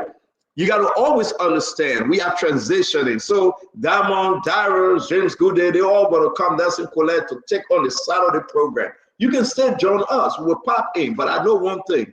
I had a good Saturday going out, you know, with my wife in a long time. It was beautiful. And I think I'm encouraged to do that even more. Because Dr. Poplar called me and said, Stanton, I heard that you went on, you know, you took your Saturday off. And guess where we went? I'm not going to call the restaurant, though. A beautiful restaurant. You know, we went there, we listened to nice music. I'm serious. I'm serious. I mean, if you marry your wife or you get no friend. All that today, do that. So you stay crew. They will not change you for being crew. I give people a long-term story. But the thing is that we went to the restaurant, man. They got opened the door for us. We entered. The place was so quiet. It was calm. The lights were dim. And all you hear is some nice, cool music. You look around, you people sitting there just laughing. I believe some of the men in that restaurant were lying to the women there. But that's my business, you know. I mean, yeah, they were lying to the women and they said, sir, do you want to sit close to the fireplace or you want to sit far away? You want to sit to the bar to watch the game away? I said, you know, I asked my wife, she said, let's sit to the fireplace. You know, it was listen, I have not done it in a long time. It was refreshing. So therefore, I pledge to ask for an excuse every Saturday to take my beautiful wife out that we can go and have some good time. I want to be like that to Poplar. Now let's say Glendy. Seriously. And I'm saying to all of you, do it. If you have not done it, do it. It's refreshing. It's satisfying. To tell you the truth. You know, we came home, Dr. Poplar, right? After we came in like some minutes to 12, Dr. Poplar. You know, the horse were, the kids were in bed, Dr. Poplar. We sat in the kitchen. And I said, well, you know what? We have not done it in a long time. She said, just keep quiet. It's time to go to bed. And the rest are history, that's a problem. Yeah, that's a problem. You know, we got to, you know, when you enjoy the music, you get angle. So we got to do love. You see love. You see love. The love, baby, the love. I love you. You said I love it. So I'm telling you, listen, this is not to make you angry, but this is to motivate you. Talk to me. My man, I'm happy for you. For all the parts of the story that were true, I'm happy for you. No, everything is true. Listen, there's a beautiful hotel on 73. If you ever been to Cherry Hill, New Jersey. See, yeah. I don't want to say the good evening, everybody. I just want to say, you know, how you talk about Glendy and her money and all those things. I just want you to know that's the power of a Cuttington Education Foundation. Glendy deserves much, much more. That's a solid woman you look at right there. That's a solid woman you look at right there. She deserves more, much, much more. What she mean? That's a bubble at the point we're making. She mean. Well, I know about that. I'm talking about what I know about you. We want to say to all of you, man. Guys, today is a beautiful Saturday. We wish you well. Tomorrow will be Mr. Cummings and the ANC convention. Tomorrow will be the convention. Dama bring us up to speed. I thought we we're going to have Emmanuel here to bring us up to speed. But Dama, talk to us because Spoon will be going and covering that convention big time. So talk to us, Dama. Yeah, CEO, thank you. So we will be covering the ANC's convention tomorrow in Kakata, where they will be electing a new core of officials, including, you know, a political leader. So we will be in Kakata tomorrow to bring everything that's unfolding. Before that, we were closing up on the issue of the alleged rape case. And I just noted a few things. I know you've talked about that. We're going to come there. I just want to wrap up with a convention issue. We'll come there. So the guys are on. So we'll be there. We'll be there tomorrow. What time? What time, Damo? So we've been informed that delegates will start arriving at about 9 a.m., 8 to 9 a.m. thereabouts. The program is going to be an indoor program. What other side attractions will be outside? That's why we're deploying an entire team there tomorrow to make sure that we can provide a very professional coverage for the Alternative National Congress, in-depth and detail-oriented as well. So we'll be following what will be unfolding tomorrow.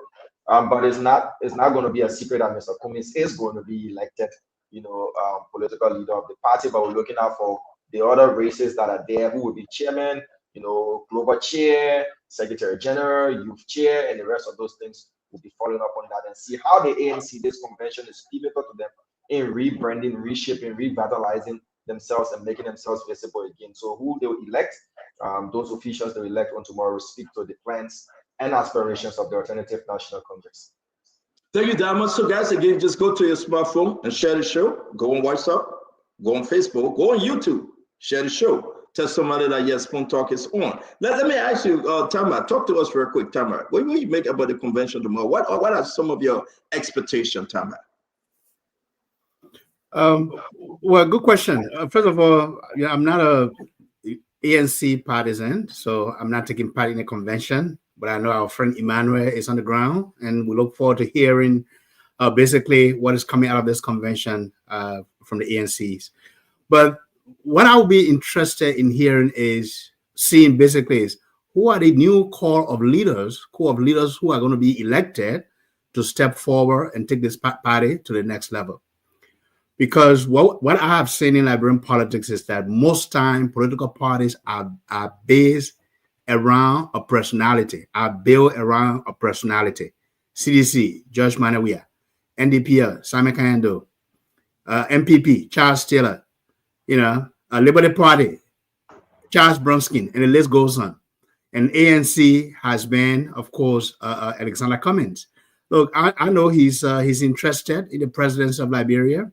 He brings a business acumen, that the Liberian people didn't see the value that it brings to the country. But I think that business acumen is very important. Being a president of a country to help you, negotiate on behalf of your country, apply some of that savvy business acumen, to create funds and invest for the country. So there's a lot that we're looking to see. But I hope they come forward with a competent team. And then what's the message? What are they going to be doing differently, Stanton? And I'm sure many Liberians want to hear whoever comes on the stage to run, we want to know what are you going to do differently this time. And I look forward to hearing ANC's message and seeing their core of leaders are they going to elect to take them to the 2029 election. Thank you very much. Thank you. Sis Glennie, let's hear you on this one now. What do you think, though? ANC tomorrow, they're going to be out there. They are in gear. They are in good spirit. But just take it away from Tamba, that message, that new group to move Mr. Cummings and ANC forward. What are your own thoughts here? So I'm very excited that Mr. Cummings is back doing what he has promised to do, wanting to becoming president of Liberia. I think that is his right. I'm happy that he's back. I'm happy that they're regrouping. I know the message will be I'm assuming the message will be, don't worry about what people have to say. You just keep focusing on what your goal is. And he already alluded to that by saying that, talking about people refer to them as the 1%. And 1% can make a difference. Like he said, sometimes people need one vote to carry them over to the next level. So I'm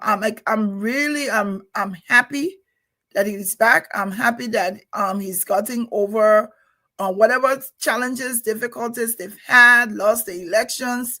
I wish them all the very best, because I think as a Liberian, we want to see more people who are determined, and people with great caliber who are determined and wanting to make a difference in our country. So congratulations to the ANC. Kudos to Mr. Cummings for coming back to his supporters and saying, let's take a look at this one more time. he coming back and saying, let's take a look at this one more time. Let me bring in Dr. Bobler. Dr. Bobler, welcome. I mean, let's hear you, Dr. Bobler. What are your thoughts, Mr. Cummings, now, circumventing, he galvanizing the truth. He's saying, let's move forward, forget about 2023. Let's do it better this time, and let's go for convention. Dr. Bobler. Can you please unmute Dr. Bobler? Dr. Bobler, can you unmute, please? You good now? Unmute again. Yes, you're good. Thank you. All right. You hear me? Yes, you're good. Okay. So I spoke with Councillor Gould briefly. He told me he was on his way to the convention. Didn't get much into the work they're going to do, but obviously he's excited about it. Here's what I think, though. I think, and Tama mentioned that. I call that personality politics. With the politics of personality, we don't build the political party around value system, and we don't build governing philosophy. We just build around personality. That makes for a very weak political arrangement. And honestly, it doesn't stimulate any excitement from where I sit. So, for example, you run, you lose, then you find a nice way to hold a spot, and you call it political leader. So you know what you're doing? You're creating a ceiling. You're actually stunting the creative energy of all the other younger people in the party. We look at strong democracy, Stanton.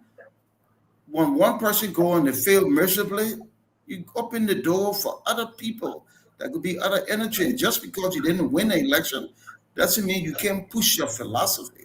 But in Liberia, we stay around and we rally around one person. So yeah, I too want to see the new message that comes out of that, something that will excite the people, not that we will do this, but that will govern this way, that we believe in this and will prioritize this. Then you build something that people can gravitate toward. So we'll see what comes out of Calcutta. Thank you very much. Let's welcome Darius. Darius, it's good to see you on. Darius. Yeah, thank you. Yeah, I think I'm good. Good evening to all of the panelists and our followers, home and abroad. With respect to ANC convention, I think first and foremost, wish them successful convention. I think it is politically timely. You have this convention so early so that you put your political strategies, your house in order. We are hearing that the political leader is recontesting for the standard bearership, or Mr. Cummings, and we're also hearing that the chairman, Councillor Lathley Gould, is also recontesting to be the national chairman moving forward. And some of the strange names we're hearing Representative Ta Wangwe running there too for some kind of a vast. So we wish them well, but like Tama said, bringing new faces moving forward to 2029 will be good for the ANC, considering that you participated in 2 different elections, 7%, and the last election 1.6% or so. The way you structure your party, it will make an impact moving forward. But we wish the ANC well, and I love the way the political leader is now engaging the Liberian people, engaging every sector. It is important because right after election, you go by America or you go by Europe, and then election time, you come back, you are disconnected. So let's see how it plays out.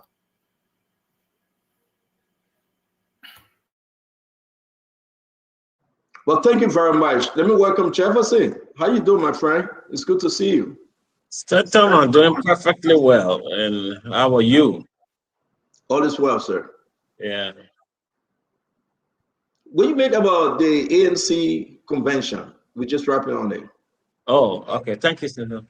Glendy, Tamba, Dr. Bobler, Darius, how are you this evening? It's good to be here again today. Yes, Stanton. I personally, think that the ANC can be a force depending on what comes out from this convention. I've been following them. There are a couple of good people running to take leadership in the party, and let nobody overlook the ANC. The ANC can be a strong force in our political landscape, and Cummings has proven his consistency, and that's what matters in our political space, to be consistent. And you heard somebody talk about people not building political institution. I mean, even in America, Donald Trump ran 2 times on the Democratic ticket. You put your best foot forward, and I think that's what the ANC is doing. They will re-elect Cummings, and I believe they'll be putting their right foot forward. The best foot will be placed forward to contest our election.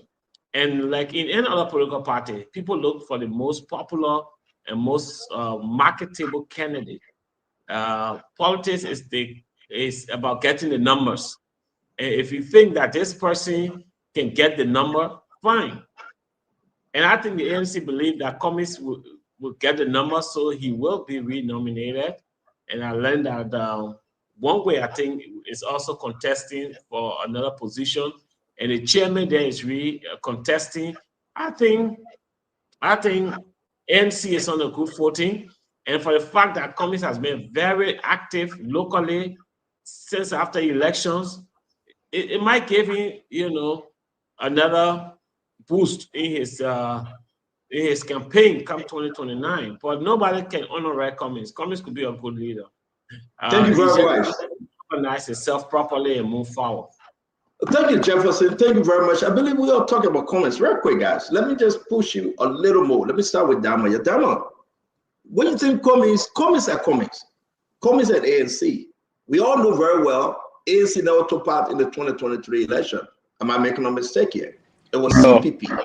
Now ANC will be taking part. So to say we get 1%, that's not ANC, that's CPP that got 1.6% on Mr. Cummings. Am I right? I see you guys laughing. Yes. Am I making a mistake here, Tama? You're laughing before we bring Dama in.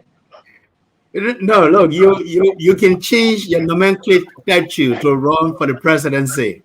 But as an arrowhead, it is your brand that still carries you to the presidency in our election, given the personality politics we have in Liberia. Even though ANC was not us, an independent party within that presidential election, they went as a coalition. Yeah, but so if you are making my point, my dear brother and friend, then just agree with me and don't waste our time. No, it was still coming. It was still Cummings' brand. That's what I'm saying. We are not talking about the individual name. Yes. We are speaking and we are talking about Mr. Cummings himself. The name CPP was on the ballot. So therefore, if CPP was on the ballot, ANC wasn't on the ballot. Am I correct? ANC was part of the coalition. So CPP and ANC was on the ballot. My friend, let's just set this thing right. Which political party was on the ballot? If you open NEC now, which political party had a 1%? It was CPP, Stanton. Thank you very much. Dama, can Mr. Cummings, yeah, man, they gotta get everything high. Dama, can Mr. Cummings, we understand that Mr. Cummings need that push coming out of this convention. After convention, every political leader have that convention jump. Am I correct, Dama? You think that Mr. Cummings will bring that push and knock that thing out of the ballpark after this convention? Well, if not, what would be lacking here? I want us to be somewhat sure. What would be the downside here? If not, you think Mr. Cummings coming with some kind of thing in the bags that we are not smelling, we're not saying, to just push him? Are we going to get some surprises? Somebody will be there to endorse Mr. Cummings, maybe an opposition to ANC, maybe somebody new that halfway. What do you think, Damo? Because you guys will be there tomorrow. So I first want to say what is going to happen with the ANC tomorrow is of interest to every major political party in Liberia. They're watching, as to who are those who will be elected, who are the new core of officials that will be elected. These political parties are also looking to see if they have friends in those elected positions and if they have people who they think they can have easy conversations with. The CDC is interested in what is going to happen with the ANC tomorrow. Who's going to be their chairman? Who's going to be their mobilization chair? Who's going to be their secretary general? Who are those that are their friends politically that they can easily negotiate with and have conversations with? So that's one point I want us to jot down.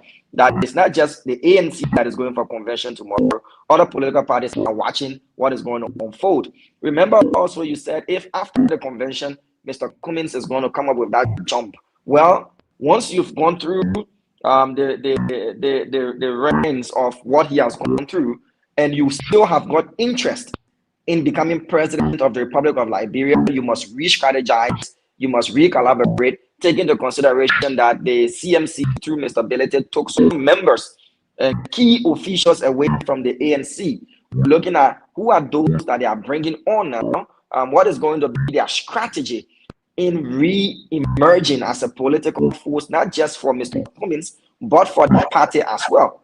Those you have in your party can attract people or make people to go away. So we're watching the game. Can they have that push? Who will be their strategist? What strategy are they going to put into place? Check your internet. Maybe you need to put a headset back. You took the headset off. We're getting some funny feedback. Check it, Damo. But I agree with you, though. Let me ask Glennie. Glennie, what do you think, though? Everybody leave convention with the wind on the back. Something. What do you think going to come out of this convention? I mean, I think it's an opportunity for them to regroup. I think they're going to have a time to talk about some of their missteps. They're going to talk about moving forward, what it's going to entail. I think it's a good thing that in the convention, I mean, I'm not from ANC, but just seeing some of the postings and stuff, I think this is something that they've looked forward to. People trying to eliminate them as much as possible, but they're still strong, they're still vibrant, regardless of how they refer to whether 1% or less. I think this is a good time for them to start back early. And I'm looking forward to them looking at everything that has happened. What happened to them in 2023? How can they move forward? What are some of the things that they can work on? So I think it's good, and kudos to them. I know Mr. Cummings, there's nobody else running. So Mr. Cummings will become the next political leader for ANC. Let me ask you, Glennie, because your association with some of ANC members is very close. There we go. Let's talk about those that left ANC. Are you seeing trouble? I don't see any trouble. People have a choice to do what they want to do. Some people people may have left, but there are some people who are still there. I mean, every political party that we see, people go from different places, they jump from different political parties based on what their beliefs are and who they want to support. I don't see this as a problem. I think the core leaders of ANC, they've remained. And one of the gains is the fact that the Tall Woman was a little bit outside. Now he's back. So that's a plus for them. I think there are some things that we don't know about and we have not heard about. We have not seen. There may be one or two people who have left. But I think the fabric of ANC, the organizing committee and stuff, I want to believe that they're still together. Thank you very much. And guys, don't forget, we'll be having Mr. Cummings on Sunday. We'll share the flyer with you guys. The flyer has been worked on. Mr. Cummings will be one-on-one with the CEO on Sunday. We're going to go deeper into a new Mr. Cummings, because by then, he probably will be the political leader, the stand-up bearer of the party, or somebody else will be the stand-up bearer. But we will be speaking to Mr. Cummings one-on-one with the CEO this Sunday, and we want you to keep the date. They're going to be powerful, though. We're going to talk about everything. Can Mr. Cummings win against George Manawiat? Can Mr. Cummings win against Joseph Yimambwaka? What makes Mr. Cummings better this time around? People want to know, what are his new vision? Can he go across all of the country? Can money speak? Can Mr. Cummings convince people when you talk about drugs, good governance, corruption, education, healthcare, internationally, Mr. Cummings style? We will be digging deeper, but let me bring you in my doctor himself, Dr. Boplet. before we go to, we spoke to Tama already. So Tama, let me bring you in. What do you think? This convention, what's the push, all of this convention? I think standing on the convention always provides an opportunity for messaging, for unity, for strategy, and to make a presentation to the public. So it's an opportunity. So I'm sure when they get together, these are all smart people and plenty of lessons to learn from past campaign. I'm sure when they get together and huddle, they'll think about how they can present a message that's relevant, a message that's speak to the plight of the Liberian people, and then who will be the key messengers, because sometimes that's very important. So it's an opportunity for them to come out of Kakata and start something new, and so we'll see what comes out of that convention. I think it's an opportunity. Thank you very, very much. Thank you again. Let me bring you in. Darius Weather, we'll bring you in, my man. Well, go ahead. Make your point. Tell me you have spoken, right? On the second round? Right, no, this is a question. You asked me a question. After Dama, we'll come to you. Darius, talk to us. Yeah, technically or politically, I was having little reservation with the national chairman seeking re-election. Given the fact that he took the party to an election 2017, he took Mr. Cummings to election under the CPP. Looking at how critical and tough 2029 election will be, I think in my own mind, he could serve as chief strategist and bring somebody more formidable or grounded politically that can try to shape the party through strategies and reconnect the party with the Liberian base across the 15 counties. But that's it. But I think I'll have a little issue with the national chairman. You don't want him to run? He can serve. Looking at him as a founding chairman, and he went for 2 elections, took the party to 2 different elections. One has ANC, one under CPP. You could serve as chief strategist and find somebody who is grounded politically, that is well known, that can bring new ideas and drive the party. But that's the convention. That's it for the ANC. But I have issue with the chairman recontesting. Okay, the Jefferson, you agree? Of course. Senator, if you, as a party chairman, you took a party to an election. In the previous election, you had up to 7+%, and you now gone down to 1.6%. It shows that you didn't do a good job. Why it's true that the committee did not run on the ANC ticket, but he ran on the CPP, which has been dissolved now. But it's still Cummings that contested elections, and the party chairman was still spearheading the campaign. So I think it's time to recalibrate, bring in new minds, new strategies, new grassroots mobilization, somebody to do rebranding, just restructuring of the entire party to better position the party for 2023 elections. Because now we have a consistent third placer in our elections. That used to be the Liberty Party. So it's either the CDC or Unity Party, then a third placer. We always used to be the Liberty Party. Now, the Liberty Party is almost practically off the line. So Cummings can better position himself to take a better position in our political landscape.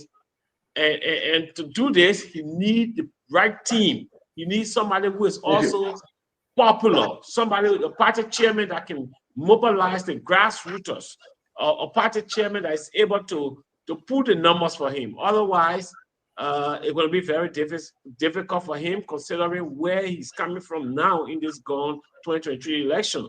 It was a bad election for the party, and I think they should look for somebody who is more popular to be a party chairman. And thank you very much.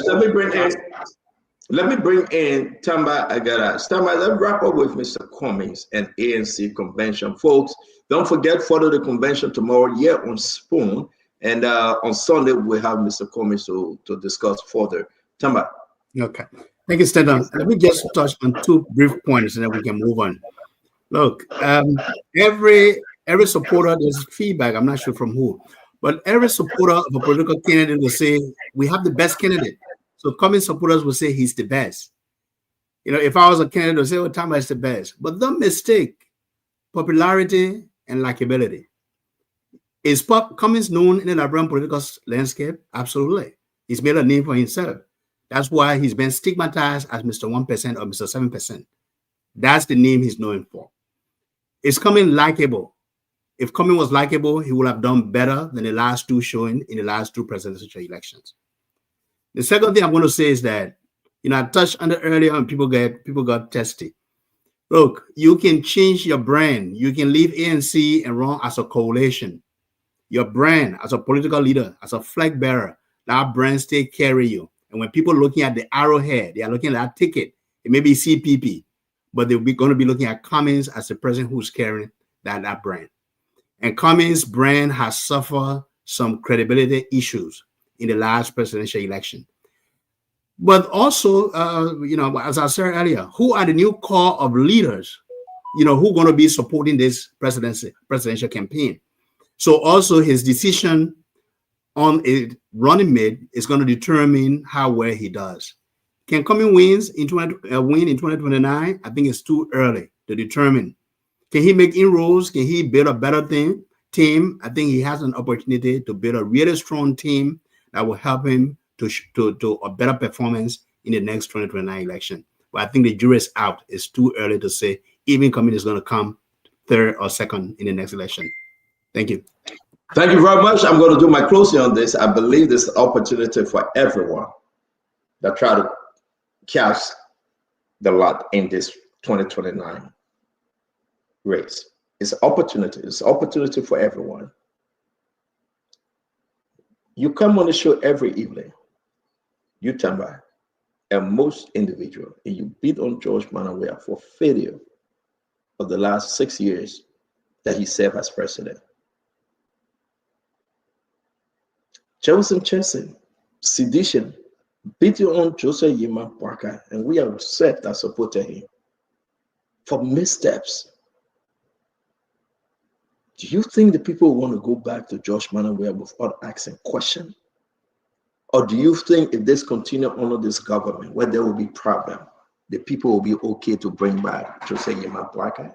There's an opening for Mr. Cummings. There's an opening for any other individual to come and make the case. So everyone should understand this opening here.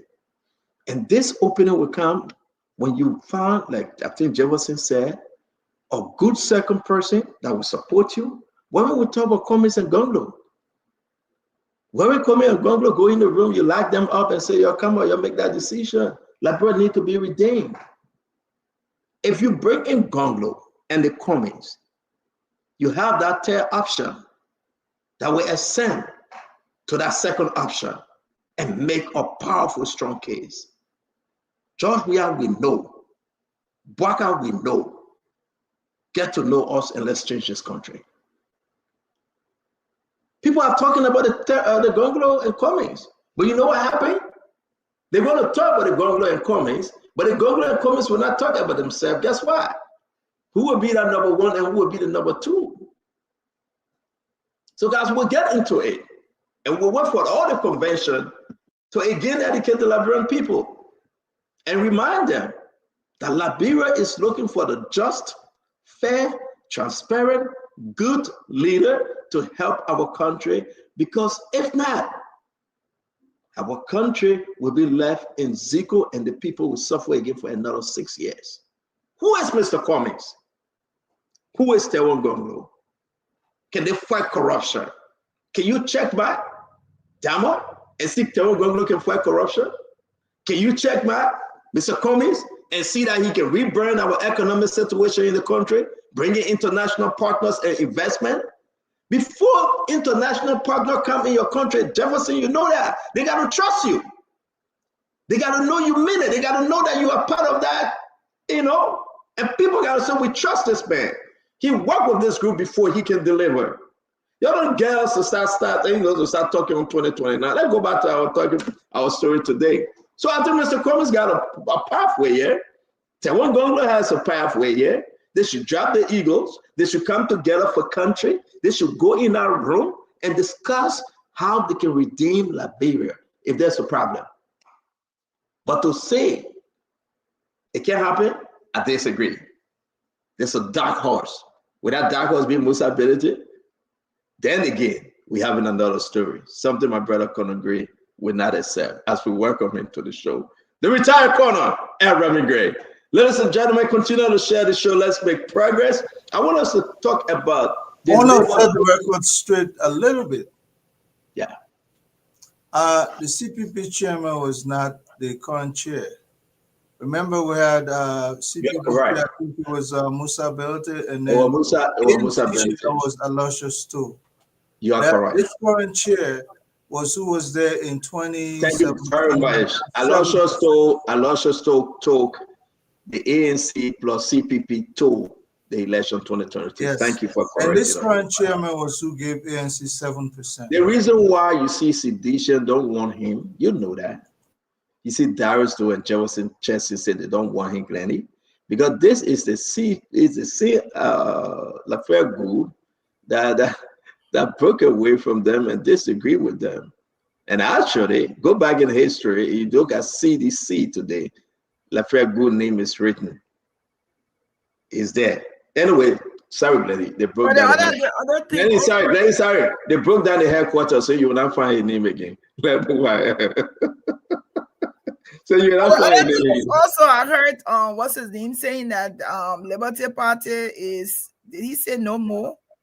It's like, based on what are you saying that? I mean, no, I don't want us to get it because Liberty Party is not no more. Liberty Party is still in existence. They will be going for convention, and again, the political leader Yomdi Kanga Lawrence we rearranged Liberty Party, and I think to be fair, she and Delon is working. So the guys, we gotta go. It's after 6. I beg you guys, we gotta go. Let's talk about this thing. What do you know about this thing? Diamond, bring us up to speed. We woke up late in this afternoon. Some of us woke up like 3 minutes after 12, and it's like 3 minutes after 4 Liberian time.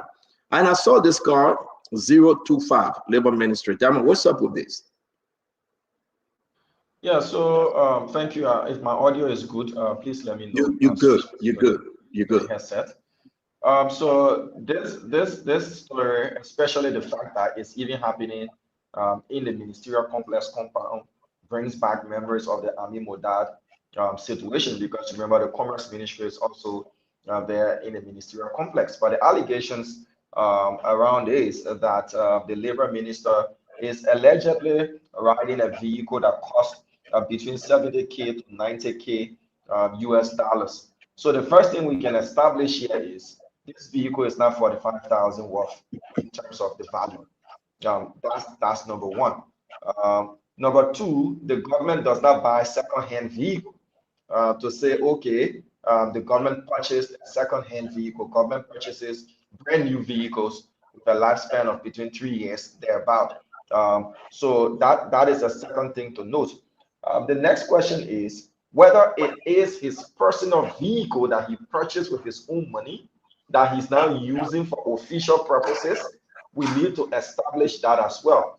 But the allegations there around is that the Labor Minister has allegedly, flaunted the 45,000 threshold and is riding a vehicle that is between 70K to 90,000 United States dollars, and we're still waiting on the minister or the ministry to respond to that particular allegation as to how this vehicle was purchased, whose vehicle is it, whether it is his personal vehicle that he's using for official purposes, and as a public official, the records will not hurt to be provided to the public how this vehicle came into being, having on it an official plate 025, and how is he using it as well. So those are the questions, CEO, and it brings to mind whether this is Ami Modad 2.0. So ladies and gentlemen, you listen to Damo, right? This is the vehicle in question. The question is, did Cooper Cry, Councillor Cooper Cry, Labor Minister, MDR representative, father of Colina Cry, all right, correct the name for me, Deputy Minister at the Minister of State, did he buy a vehicle for over 70,000 or 90,000? So those of you that listen to us, you remember the Amin Modal, and that's what Diamond said 2.0. Did Cooper Cry, this Labor Minister Cooper Cry, Councillor Cooper Cry, did he buy a vehicle over the threshold amount, which should be 45,000? Now, Diamond, your second question was, did he buy the vehicle for himself or for the ministry to use as minister in the capacity of the ministry? No, so let's get back to the real talking point here. Where did he buy the vehicle from? Was this vehicle imported, special made, handmade? Did the finance ministry pay for this vehicle? Do we have any document to show clean and clear transparency? So you talk your own, but this is Councillor Cooper Cry, right? You talk your own. Everyone flying with this story. What your take? You tell me what you're hearing. Then I will give you a breaking news on this vehicle because I have some documents. I do. I have some document on this vehicle, and I will tell you exactly what you need to know. Who authorized him to buy the vehicle? How much was spent? Who paid for it? Which company it coming from? And I will tell you, because what I'm gathering, more information coming on. Let's go around the table and let's hear everybody. I'm going to bring you in first, Darius. So talk to us real quick. What are you hearing since you're on the ground? Well, it is trending across social media and other media outlets that the labor minister acquired this vehicle, and the cost, like Dama regularly said, is between 70 to 90,000, which is in violation of the threshold for vehicles. The issue of Amin Modal resurfaced. It's trending as well. If this happened to the former Commerce Minister, also the Labor Minister should be brought to book, and if it calls for him to resign. But then the question is, was this budgeted in the ministry budget? This vehicle for the minister, can it be seen in the budget of the ministry? Did finance ministry pay for this vehicle? How much did they pay? Who they bought this vehicle from? Which one of the companies? African Motor, Sika Motor. Are there documentation to clarify all of this? So yes, it is training. Many believe it is alleged that the car was bought for 70,000, 90,000, and this is where we are today discussing it. We're still doing fact findings, but I am concerned about the budget. So I will start my own investigation from the Ministry of Labor budget to know what is there for such a vehicle, or whether there is money allocated in the 2025 budget for a vehicle for the minister.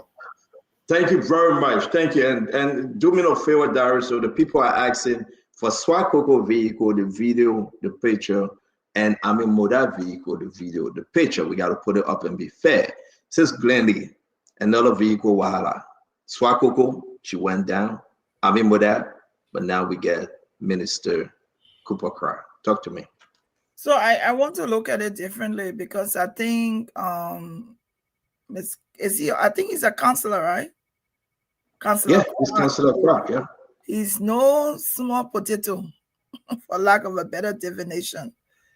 I would be very surprised if, following everything else that happened with Modal and Swakoko, that he will go and use and get a vehicle that is not authorized as it relates to the cost. But I also think that this is someone who has money.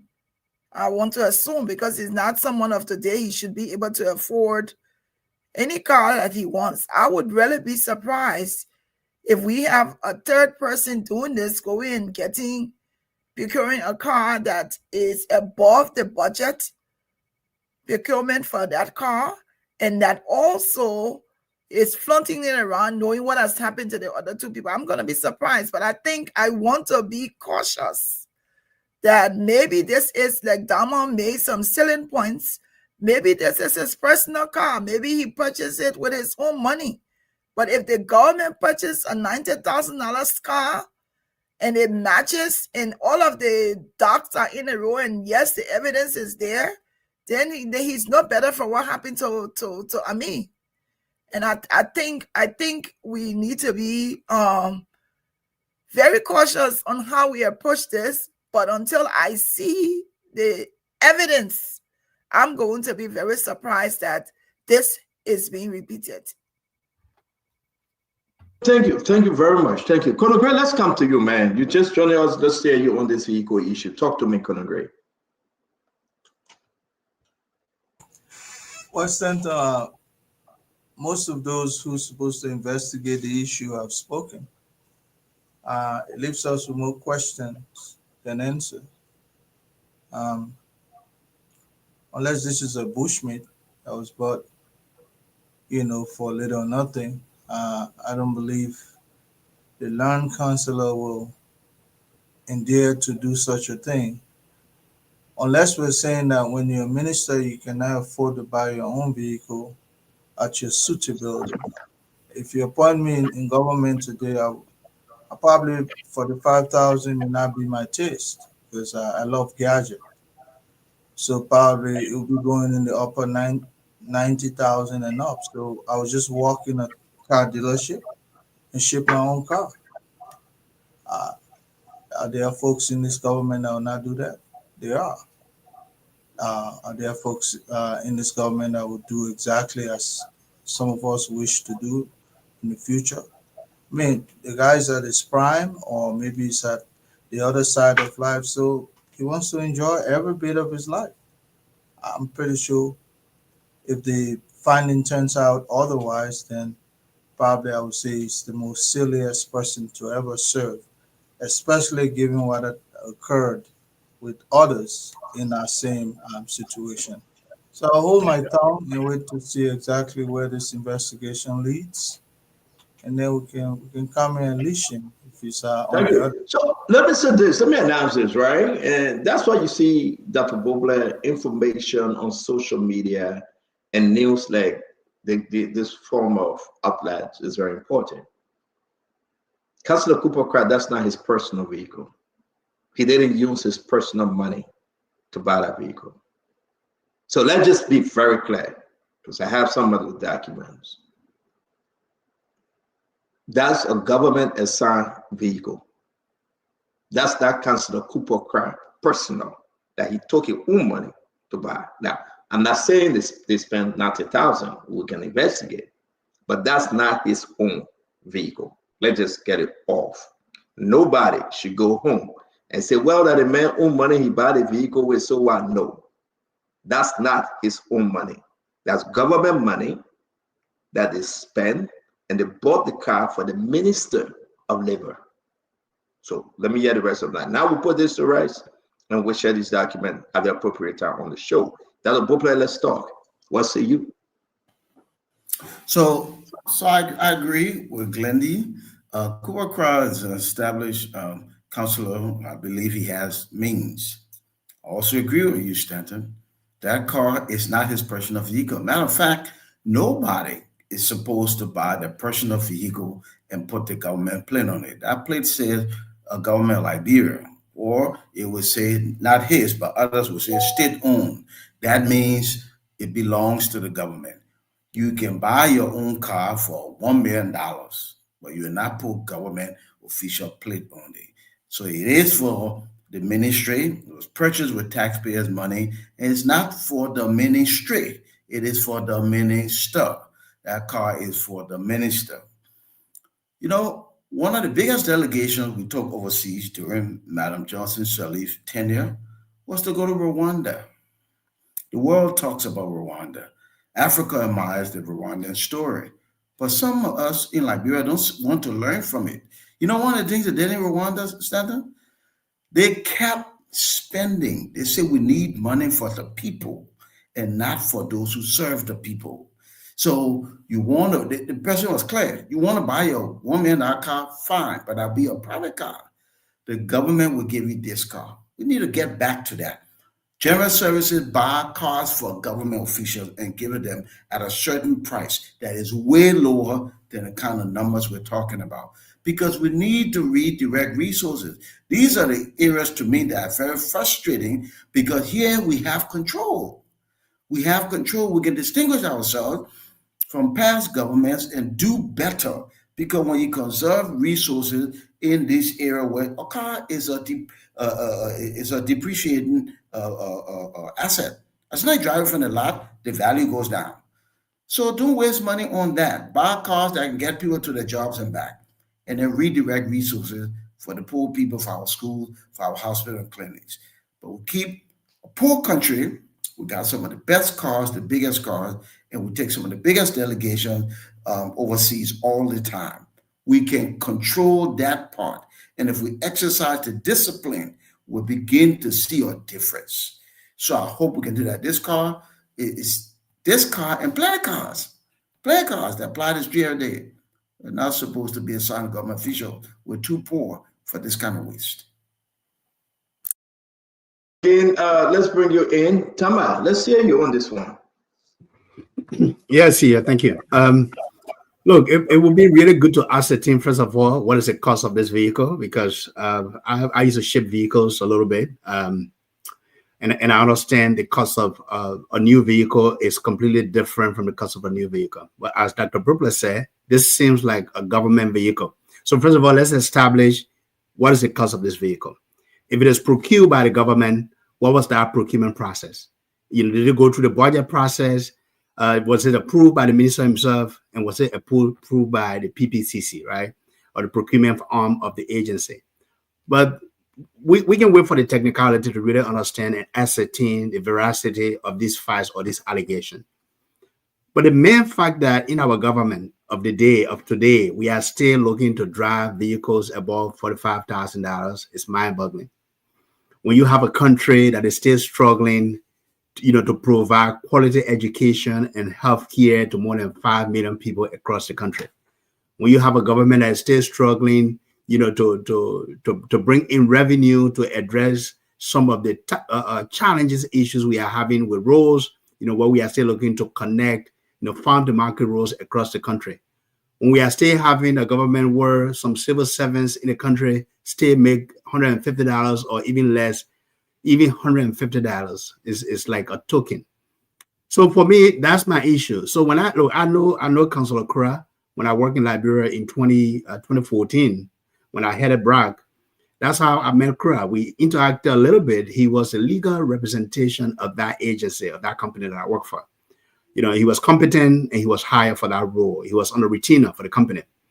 But when we find ourselves in government, what I always say, the standards have to be the same. We have to be accountable to the rules that we are playing.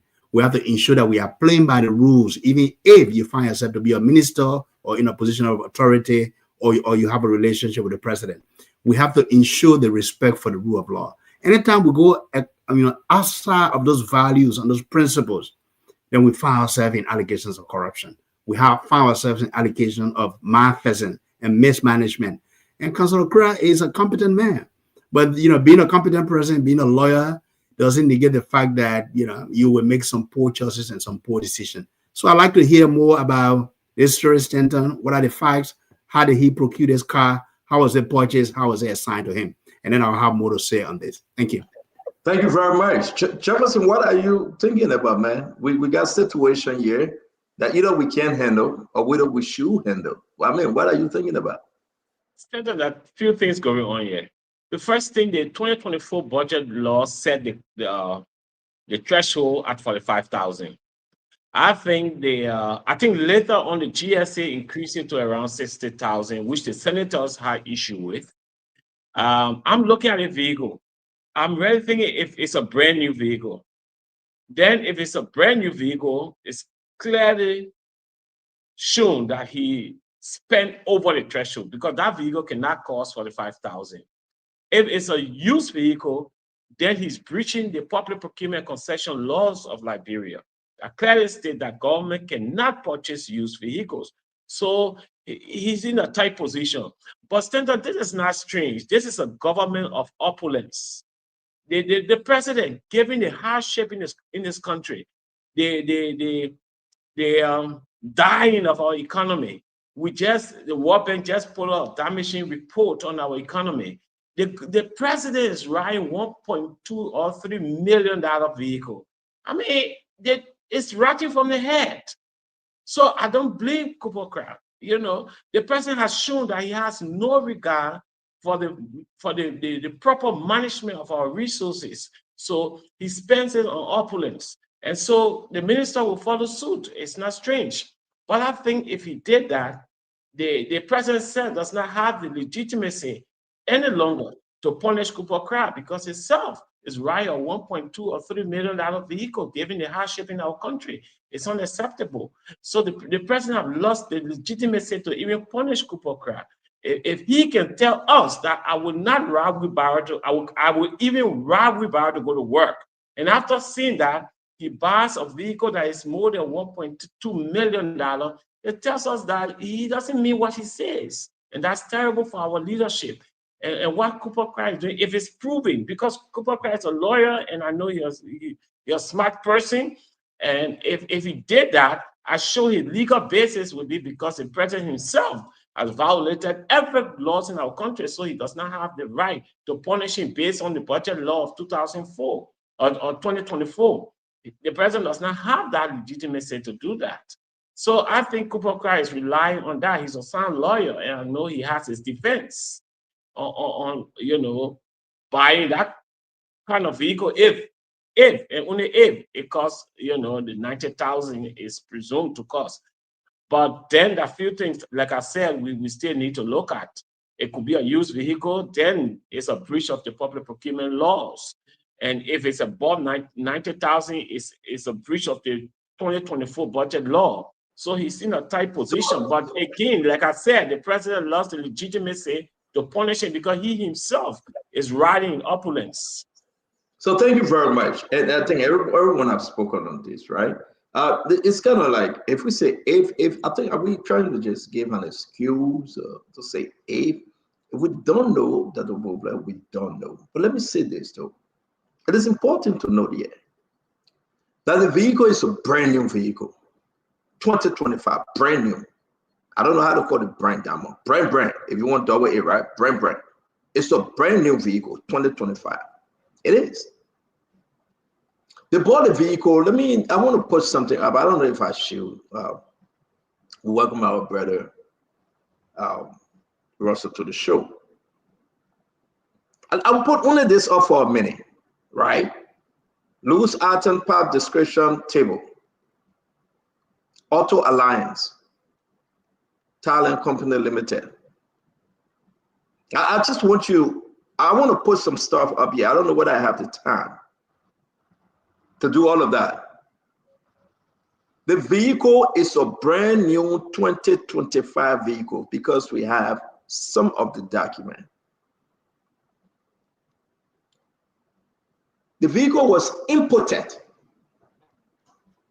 after it was paid for. The president is informed that the minister needed a vehicle. President Bouaka himself instructed.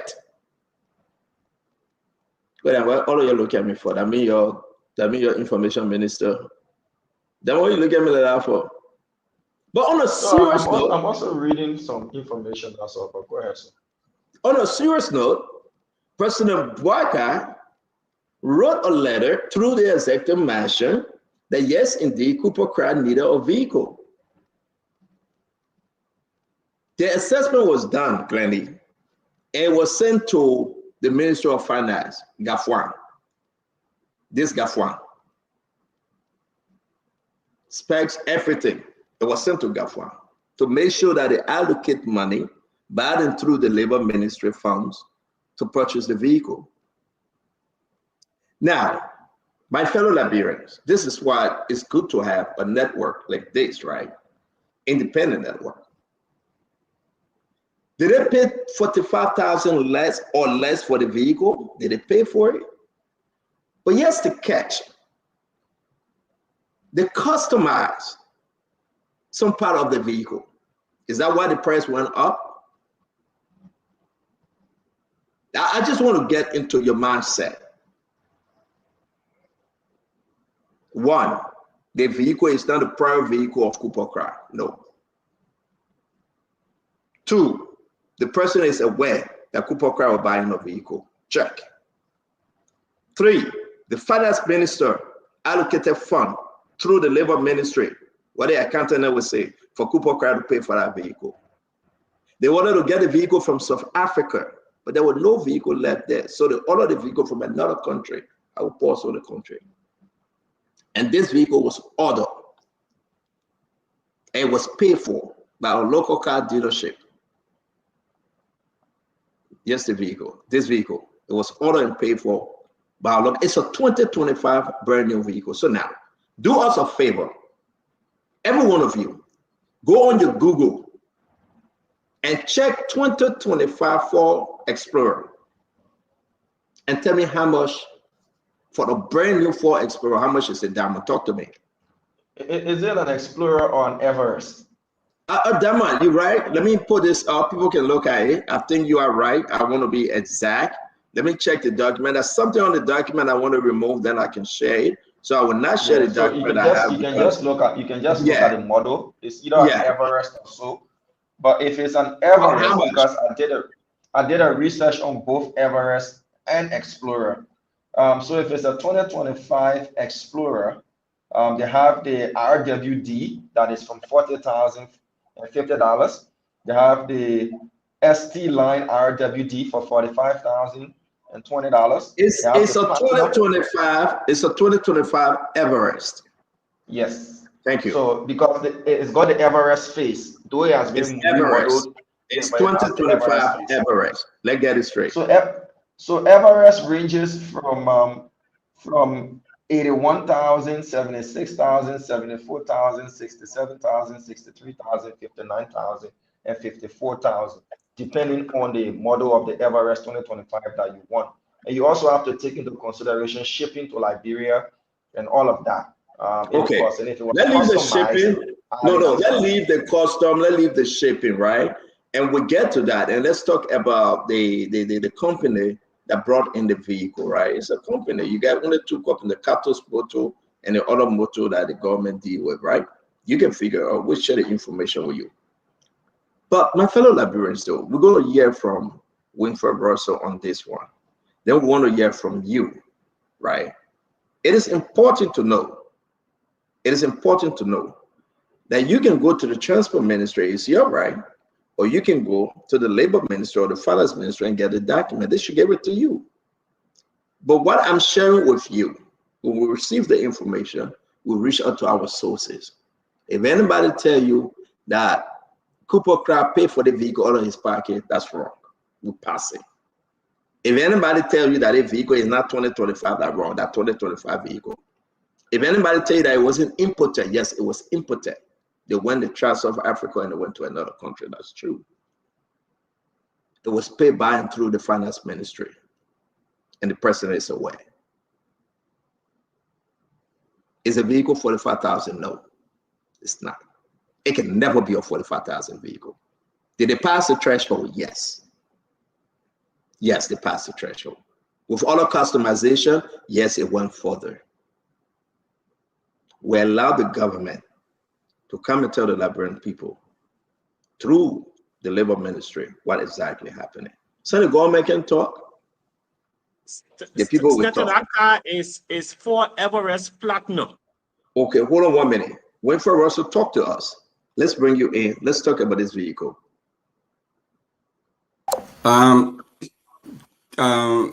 Okay, someone just called me, just randomly just called me just now. And they're not listed in my contact, and said that yeah, don't list your contact, please. Just say someone. We're begging you. No. I said they're not even in my contact, so it's not. Okay. It's an unknown person, but said that Councillor Kra had called them, or they were calling about something about the vehicle and all of that. In any case, so apparently he's listening, or he has some information to share. I'm not sure. But you know, I have some questions. I mean, Diamond is gone now, and I'd like to say hi to all of the folks listening to us this evening, and to all my fellow panelists. Great being here. I have some questions though, Stanton. It's just because the price of the car, of course, the cost of the car, it depends on the trim, what is called the trim of the car. So if it's a 2025 Ford Everest, what trim line is it? Do you know? Well, I mean, Diamond is no longer on here, but that those I are some don't of the questions. I'm not understanding what the trim line I don't Okay, I'm so not understanding. okay, so when you have a vehicle comes in so many different trims. So you have a Ford Everest V6, a Ford Everest V8, Ford Everest SEL, SR. You know, they have all those different trims. Determine the cost of the car. So if it's just a basic trim, it could be a Ford Explorer basic. So they will look just like any other. So at the end of the day, right, Russell, at the end of the day, regardless, what are the trim, what are the face, what are the back, it would never be a $45,000 vehicle. Once it is 2025. So I just want you to, what I'm interested, I just want you to bring us up to speed now. And I understand, I respect you looking at the different cut and design, but everywhere you go and you look, it is way over 45,000. Is that your argument, Russell? No, that's not my argument. I'm not arguing in favor of it. I just wanted more information to inform my analysis, to inform what I say. So if Diamond was there, I was just trying to ask Diamond some additional question. It's not going to change the price of rice, right?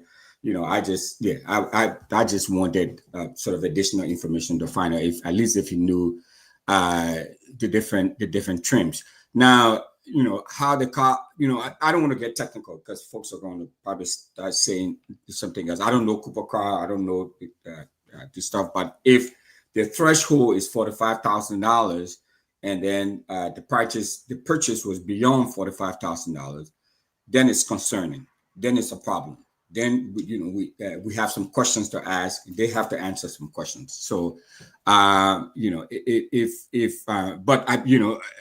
I was just asking about the different trim, because I do know government purchases now in Liberia must be certainly different. But like when we're buying cars here for government, you know, we have a special rate that we get as government or government entities than what the regular folks would get. So you will still get the same Ford Explorer or Chevy Tahoe, or in this case, a Ford Everest, but it will be different because of the government, because of the bargaining power of the government. So, but it's neither here nor there. I just have some questions that on. But if bottom line is that if the cost is $45,000 and the car, you know, clearly this car is more than $45,000, then they need to answer some questions. So, and that's exactly why we are here. All right. We're still getting more information on this vehicle. And I believe Cooper Cry and the Minister of Labor will put out a statement, right? But the vehicle process, the reason why I'm coming back to Sis Glendy, you're right. He's a counselor. He knows better, or he should know better, right? Did they pay more as required per the Liberian own standard? Now, what is in the budget? Let's do this. This is the budget right here, 2025 transport equipment vehicle right there. Just take a look at it, right? 312201, right? They got for 2024 45,000. For 2025, as you can see, I zoom in, you got transport right there, $102,382, 2025. Now, ask yourself, did the labor minister tap into this amount to buy a vehicle just for him alone? Is that really Amimoda 2.0? You just got to ask yourself. Remember, Ami had money to buy a vehicle, not only for him, but for the ministry. And he used the money to buy a vehicle for him alone. Is that something we're seeing here? Did the labor minister use the entire up to the amount of $102,382 $382 to buy a vehicle for he alone? Are we walking into another LACC investigation? And that's where things are getting tough. You can call Cactus Motor. They will give you the document. You can go to the Transport Ministry and ask Salif Tyler. He have the possession of this document. You can go to Freeport. When they imported the car, was it duty-free? Again, these are questions that folks are asking. Glennie, now you have heard enough. I mean, what's going on here? Are you so much concerned now that it is not his vehicle privately? It is for the ministry. It is not for the $5,000. It is above. It's a customized vehicle. They changed some of the feature. And now the finance minister is aware of this vehicle purchase as well. But did they spend over the threshold? Lenny. So, Stanton, I think my point stands. I still feel that the fact that it's now in the public domain, I would hope that the minister and the ministry will respond to this.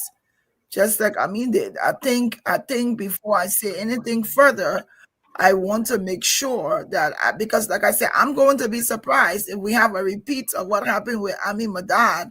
So I think it would be best for the ministry to issue a statement or to speak to this issue. Other than that, I don't want to add or subtract. If it comes up that yes, this is what they did, then that's a blatant disregard of what the procedures and protocols are as it relates to the budget and stuff for the vehicle. But I think this needs to be addressed by the ministry. Thank you, Glendy. Let's wrap on this thing. To be continued, Dr. Bople, what say you here? We are watching very, very closely, and these things will be continued. But it is of concern when we heard President Barker saying, I can ride wheelbarrow to work. Since then, all of the different wheelbarrow then cost more than $45,000. Dr. Bople. So, Stanton, that is a Ford Expedition. That car starts at around $74,000. So forget 45. And given the laws, the PPC's laws, the government can buy a used car in a way. But I think these are problems that we can solve. Why we don't solve them? The government need to buy a car for people and give it to them. You like the car, don't work for the government. There are plenty of qualified Liberians. We create problems for ourselves. You know, you put in the budget this much, buy the car. That's why we had the General Service Agency. It makes sense. Buy the cars and give it to people. This car is not $45,000. And like Glendy said, I hope that the ministry will respond. You know, public agencies have a responsibility to respond to the public. So educate us. Show us your paperwork. Tell us we bought a car from, tell us how much it costs. The people need to know. And these kinds of things, to me, they're a distraction for the big things we got in front of us. You know, this government has 4 more years. Yes. So many made, the needs are great, and the people deserve better. So let's stop distracting from the agenda with the indisciplined people should not work for the government, especially if you're in a leadership role. You got to be disciplined. Stay within the confines of the rules and then do your job. So let's see the paperwork for this car. If it over the thing, then we got a problem here. And I don't know, additional money was transferred from the Ministry of Revenue Enhancement account to add on to that which was purchased, the Ministry of Revenue Enhancement account. Okay. Yeah, but to what end, Stanton, and for whose good? Why is it necessary that the minister provide X dollars a certain kind of vehicle in a country where children don't have benches in Bapolo? So that somebody asked me would I reach out to the minister. Yes, I reached out to the minister and I asked him, but the minister was on his way. I think he was in the meeting. He said, Stanton, let me call you back. And we're still waiting for the minister to call back. When we received the news, we reached out to our sources, right? They gave us a lot of information on this vehicle because I was concerned. Am I seeing the resurfacing of Amin Madad when it comes to this issue? So I reached out Conor Gray, to Cooper Cry. He answered my call. And I asked him, what's going on with the car issue?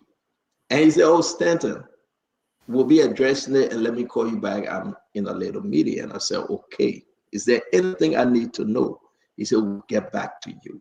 But our sources have given us information, Conor Gray, right? That this is nowhere close to a $45,000 car. It's more. That it's not the minister's own personal car, according to the document. The finance ministry cannot pay for a car for the minister and put the government license plate, and someone will say that the minister's personal vehicle. It is not. We got a lot of documents, but we want this government to come out again, if they will, and explain this kind of issue. So thanks to all of you. We give a little time to Emmanuel, who just joining us. Then we'll move to the next story, except when you guys want us to take a call. Because it's important, right? I think we should, before we hear from ANC Emmanuel, we should take a call on this issue. I know Emmanuel is gearing up for his convention, so we'll come back to him. Lorena, can you open the phone line? Can we take some calls here?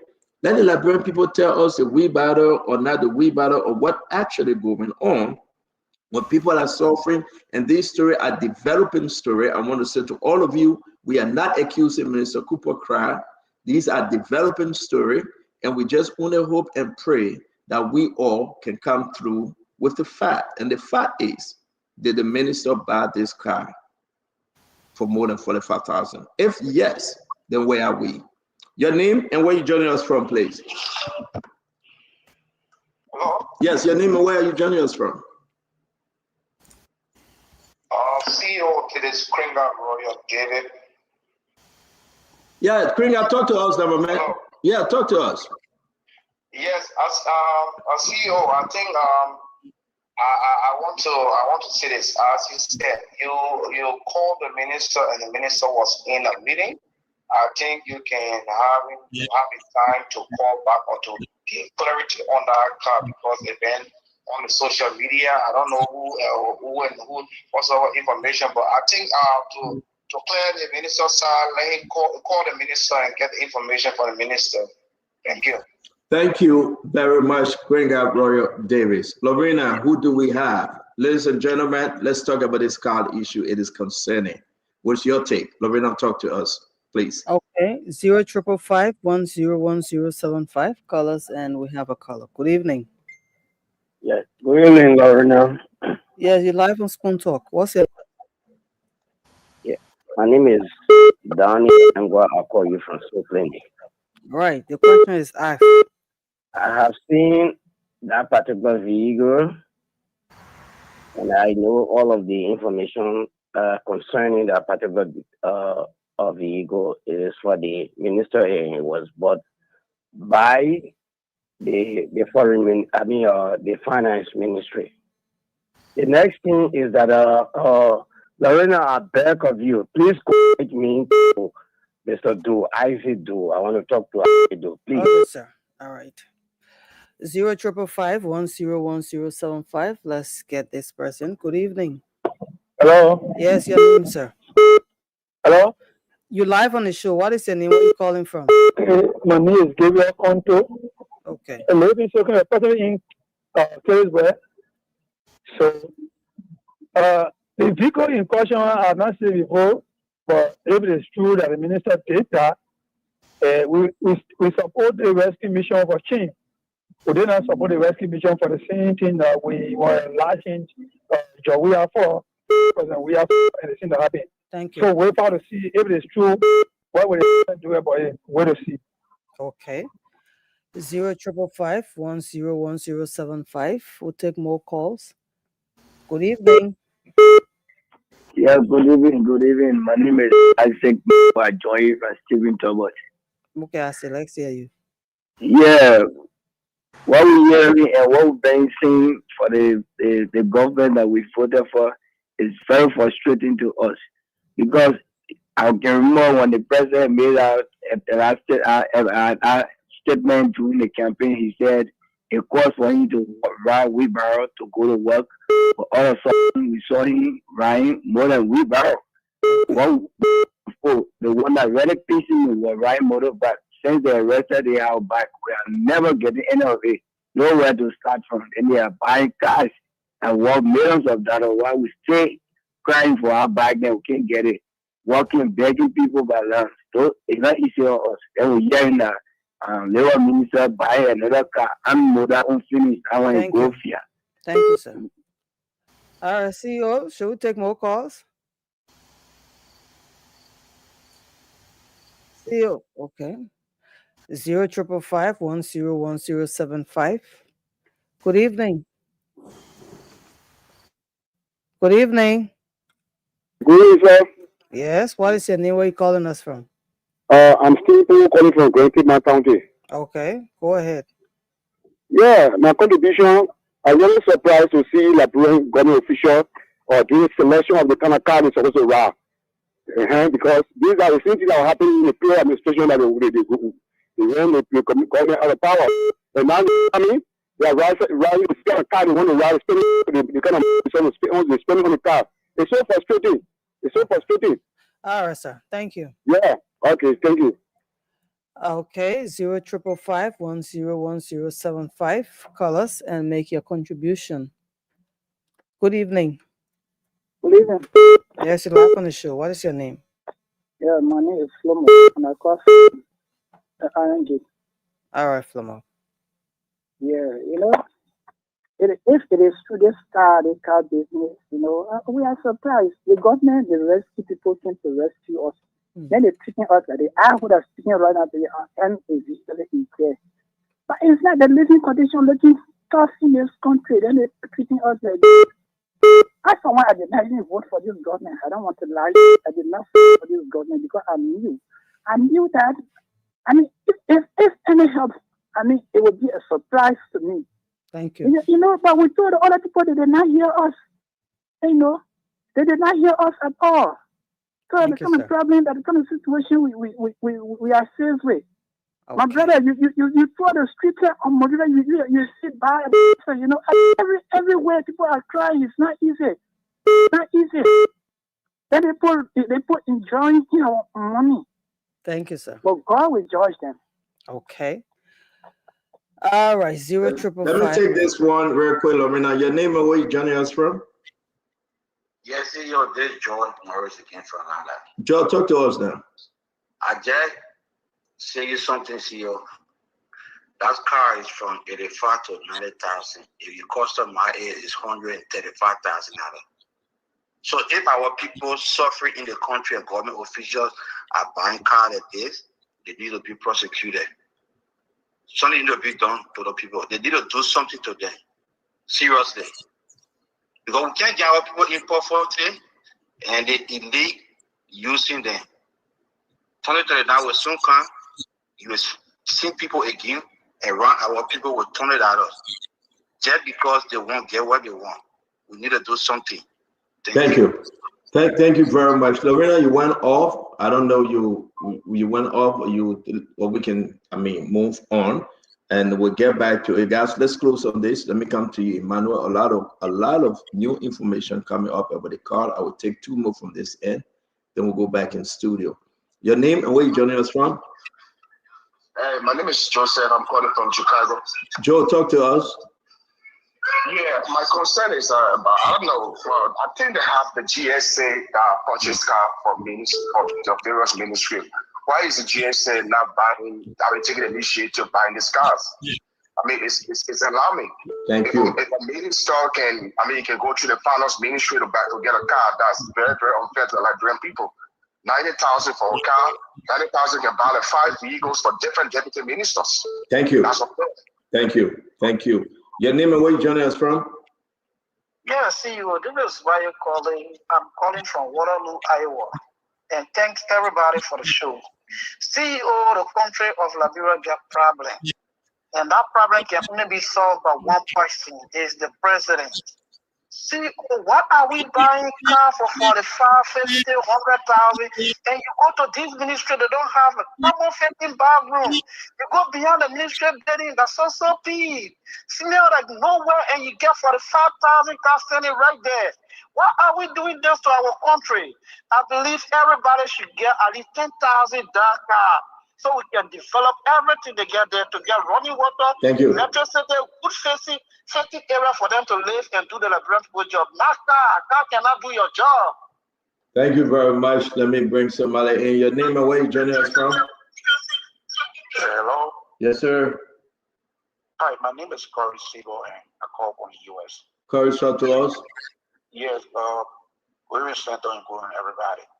So I just want to bring you guys' attention to something that Black One posted today on the social media regarding the deputy minister. Look, So we come back there. We're talking about the car issue, my friend. We talk about the car issue. Let me get back. Your name and where you joining us from? Yeah. Yeah, your name and where you joining us from? I'm Darling Wall. Talk to us. Yeah, stand up. This is Darling Wall from Springfield, Massachusetts. So I'm not surprised because Joe Biden just used 1.2 million to buy bulletproof wheelbarrow. So I don't know why other can buy 100,000 wheelbarrow too. And so now one more thing. Why are you now revisiting the issue of salary disparity that Joe Biden set a commission to address? As we speak, Patrick Hona is still buying, receiving $3,000 for gasoline. Why happened to that topic? Why is it there? We need to keep re-emphasizing and amplifying it. Thank you. It's wrong that somebody is making so much money. Thank you. Your name and where you joining us from?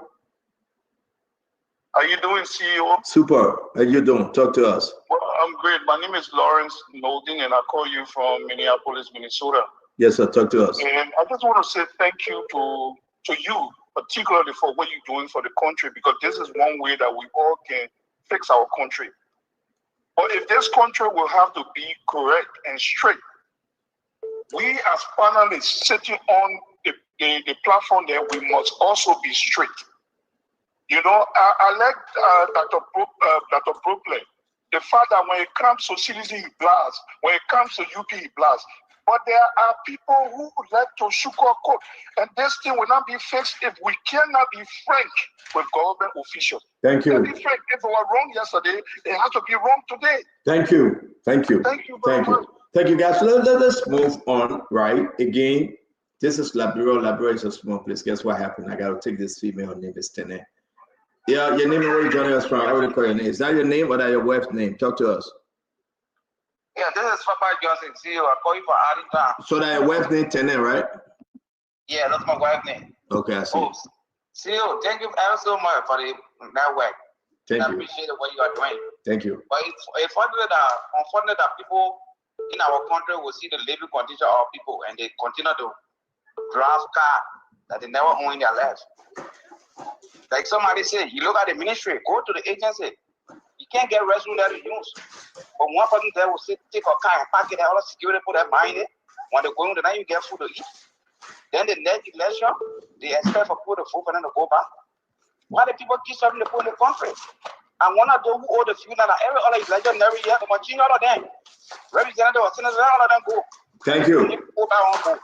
Thank you very much. Thank you very much. We're going to stop this file by faith and we'll move on with the show. We want to say thanks to all of you joining us. So the car business, let's close up on it. We'll go to our brother, Emmanuel George. Emmanuel George, you heard from the people. People are angry. People are saying this is wrong. Yes, indeed, we can confirm the ministry, that car, under the minister himself, Cooper Cry, they didn't pay $45,000 for the car. They didn't. But just to go back, some of the issues that led to the removal, the suspension of Swakoko Dennis, some of the issues that led to the removal of, Amin Modai, right? I mean, what's going on here? If the law said budget for 45,000, why can't you do it under 45,000? Or must you go above 45,000? And exactly the situation we are faced with today. Let's say you, Emmanuel George, something is bad in our country, and this government get a lot of explanation to do, man. They have to talk. $10 million project in 4 years, nobody talking. They say the people will forget. But once we hear the people will not forget. This car, the value, if you look at it again, is way over 45,000. They say what the people will talk and they forget. Tomorrow, Saturday, people will forget about the news. When will this government get it right? When? But talk to us, Emmanuel. Stanton, there's an old Liberian street proverb that said is fish gets rotted from the head. If the president gets spent over $1 million to buy a bulletproof car, I think the ministers believe that they should spend 10% of that amount to buy whatsoever vehicles they want to purchase. And it's wrong. I agree with Dr. Bropler on this one. It's wrong. It's totally and completely wrong. Anyone driving through the streets of Monrovia will quickly understand that car of that luxurious value is not as appreciated in this environment as they think it should be appreciated. Anybody walking through the streets of Monrovia will quickly get to understand that the level of struggle that our people are going through currently deserve our leader to understand that we have to meet the people to the point of their need. I don't know, when I was growing up, and perhaps the law have changed, I'm seeing that there may have been some changes in the role of the General Services Agency. I believe that is the procurement arm of the government. And in order to curtail this waste, I believe government should go back to the original law of 1972 that establishes the General Services Agency to be the procurement arm of the government of Liberia. I believe it will stop this waste. It will stop a government minister who should spend his time working on behalf of the Liberian people from being on the internet and trying to look for a car that would fit his luxurious taste and not to fit the taste of the Liberian people.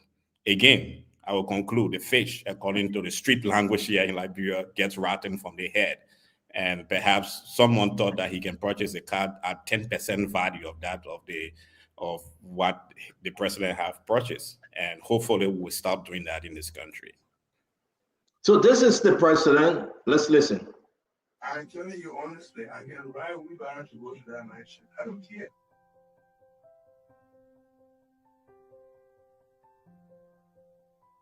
I'm telling you honestly, I can ride a wheelbarrow to go to that night shift. I don't care.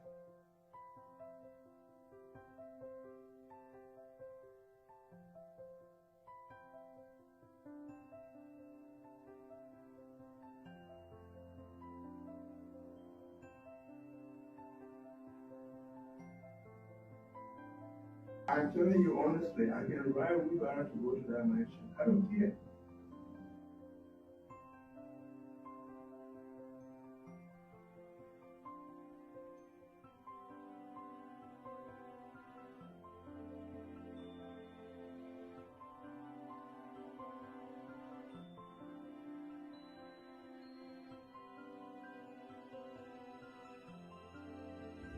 I'm telling you honestly, I can ride a wheelbarrow to go to that night shift. I don't care.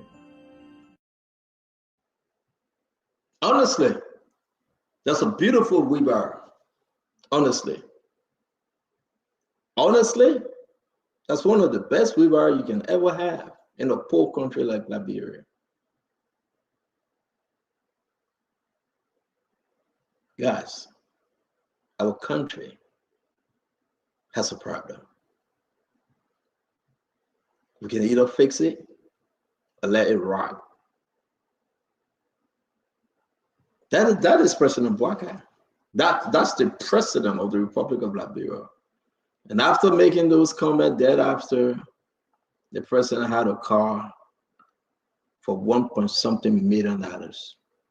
And we share the document here on Spoon. That's not honesty. That's not honesty. That's not. So Amin Moda, Swakoko Dennis, they all work for the president. Is it true now we're going to put Councillor Cooper Cry in that book as well? Is it true? Councillor Cooper Cry now got to go before LDCC or with the president suspending? But who authorized Cooper Cry to buy the car? It's the president, you know. I mean, people just got to understand that what we are doing here is not a joke. May God save us, man. Our situation is no other. Dr. Bopler, listen to what the president said, Dr. Bopler, and now listen to what we're saying. I mean, what action should this president take? If the president want to be honest at the booklet, if he want to be honest now, where are we? And I can say to all of you though, you know, that CAR document got two different information. And people ask me, but Stanton, what's the price, Dr. Booklet? The car cost was $79,000.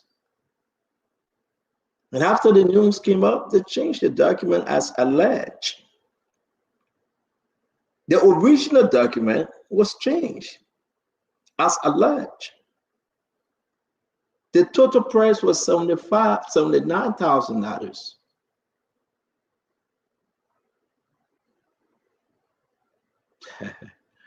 I want to share some document with you that, let me allow Dr. Booklet to talk. Let me share some document because, you know, that thing hurting me.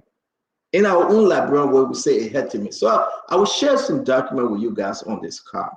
And let's go back to our old time. President Barker got to take action. Did he write the finance ministry that they should get a car for the labor minister for $79,000? Or somebody in that play game? Because the standard, the president approved it. Did the president approve for a 79,000 vehicle or for 45,000 vehicle? Dr. Booklet, go ahead, Dr. Booklet, say something. I want to put some information up here, please. And I will share the information with folks, and you can figure it out and decide what you want to do with it. Dr. Booklet. Stanton, I think we have an opportunity to solve the problem. So we keep having this car problem. Solve it. Go back to GSA, set standards, buy the cars, give it to the minister. If you don't like that one, then you buy your own car. You will not put the government plate on your private car. You will put RMB1. You ride that one. And let the government car sit down and take a ride. Solve the problem. These kinds of problems, they're solvable. Let's not put ourselves in a position where we just keep having the same problems over again. That means we're losing the will to solve simple problems, and then we have huge challenges as a nation in front of us. You can't keep doing the same thing over and over again and expect a different result. Solve the problem. First, the ministry need to respond. I'm sure they will. And then two, the government need to respond. Change the arrangement. Everybody work for the government. If the government giving you car, it will come through the GSA. So the standards that the government said will be followed, and people preferences will be quarantined to their own private vehicles. That's what they do in Rwanda. That's what they do in Botswana. That's what they do places where the people are serious in the country developing. We're here, we're wasting poor people's money, and it's unfortunate, and we don't have to do that. So let's change the arrangement. GSA works. Let the government buy cars for everybody, and you take it or you leave it. And you know why? That's the reason why the government would not go through GSA, because you will cut people chopping, and this thing restaurant got fined. The performance of the Ministry of Finance, it rests on him. He made the money available. That's the reason why we get angry with Gafwan. He's part of the cartel. Who's advising who? And I beg, guys, let me bring in Colonel Gray. And what I'm about to share, because this operation started since October of last year. The car wasn't in the country. They were going back and forth, what kind of car. You know, they were about to import the car, the amount given, the company. I will share a couple of documents with you guys tonight. But there's a whole big cartel operation. Colonel Gray, talk to us. Stanton, I think we came to government, or we come to government to solve problems. Anything that would steer the narrative away from the main issue, as Dr. Booklet alluded to, is what we should stay away from. We should be solving problems. I do agree. I'll take, for instance, in 2023, President Boakai predecessor bought the same car a 2024 version of the Lexus. But in 2025, President Barker bought the same car. It sparked issue. Now, if we go back and look at the price of a car in 2023 that is 1 year ahead, I'm pretty sure it's not, the price is not, it's going to be completely different from a car you bought in 2025, a state of that. But that does not mean I support the idea. I just want to, introduce something that says everything in Liberia has become extremely politicized. A predecessor bought a car in 2023 that was 2024 version. No noise. His predecessor came to power. 1 year later, 2025, he bought the same car and he bought public uproar. Look, in this country, you barely see ministers, officials of government using government vehicle. They leave it for the office. And if they do have to go, they drive and do the government work and come by and park it. So to avoid all of this hoofla, look, I say I've known the counselor for about 30 years. Some of us have been practicing law.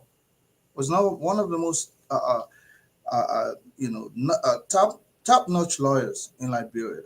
I believe he got money. Until I can see otherwise, I believe he got some money. He better be, because to be in practice that long and not have your own funds. But the idea, when you compromise your principle, if you want to put an official plate, as others have alluded, that means it belongs to the government. Unless you're buying a car and you took government plate and put there, which is also illegal. So if you want to drive any car to your taste, turn the government car and say, look, let it be for the office. I'll buy my own car. You put your private license plate there. You solve that issue. But otherwise, you bring public uproar. I'm beginning to feel that these kinds of things, as others have said, can be avoided. Look, you don't want noise. If this man sat there and saw what happened to Amimo Dad, what happened to others before him, I don't think he will fast forward in 2025 and go do the same crime as a lawyer. So something it's not clicking right to me. That's just me. Maybe I overthink it. But I will not beat until I get sufficient evidence to say, yes, now I can make that informed statement. As of now, Stanton, thank you. I'll go in that same circle. Thank you very much. Thank you. Let me hear from you, Jefferson. Thank you, Stanton. And my man Gray, I just said some things. Stanton is clear. The documents are there that the car was bought. The appropriation is in the budget, and the minister bought the car. So there's no if and any about this, Remy. He has clearly violated the 2024 budget law, and he has violated the PPCC law. Again, to Dr. Brobley. Dr. Brobley, the public procurement law made it clear that every entity will do their own procurement. So this is why you see GSA is not procuring for individual entities. So the individual entities will do their own procurement until they can maybe amend that law or revise the law. The entity will continue to purchase their own goods and services. So GSA cannot procure for any entity again. The laws are clear on that. So like I said, Stanton, and Tama also alluded to the fact that Emmanuel alluded to the fact that the fish guys were acting from the head. There's nothing we can do about that. And in this case, take my word for it, the president will not be able to do anything to this minister because he himself has violated the 2024 budget law. And this shows how insensitive this government is to the plight of the Liberian people. Stanton, people hardly find food to eat a day. People are suffering. Businesses are closing. People are, companies are laying people off.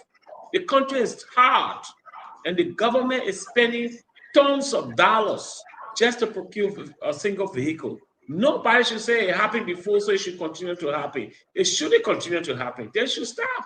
There's a rescue government. You came to rescue the poor, the poor and suffering Liberian people. You said were poor and suffering. You said there was bad governance. You said all the wrong things about the previous government. But you coming in and you're doing worse than what you said you would do.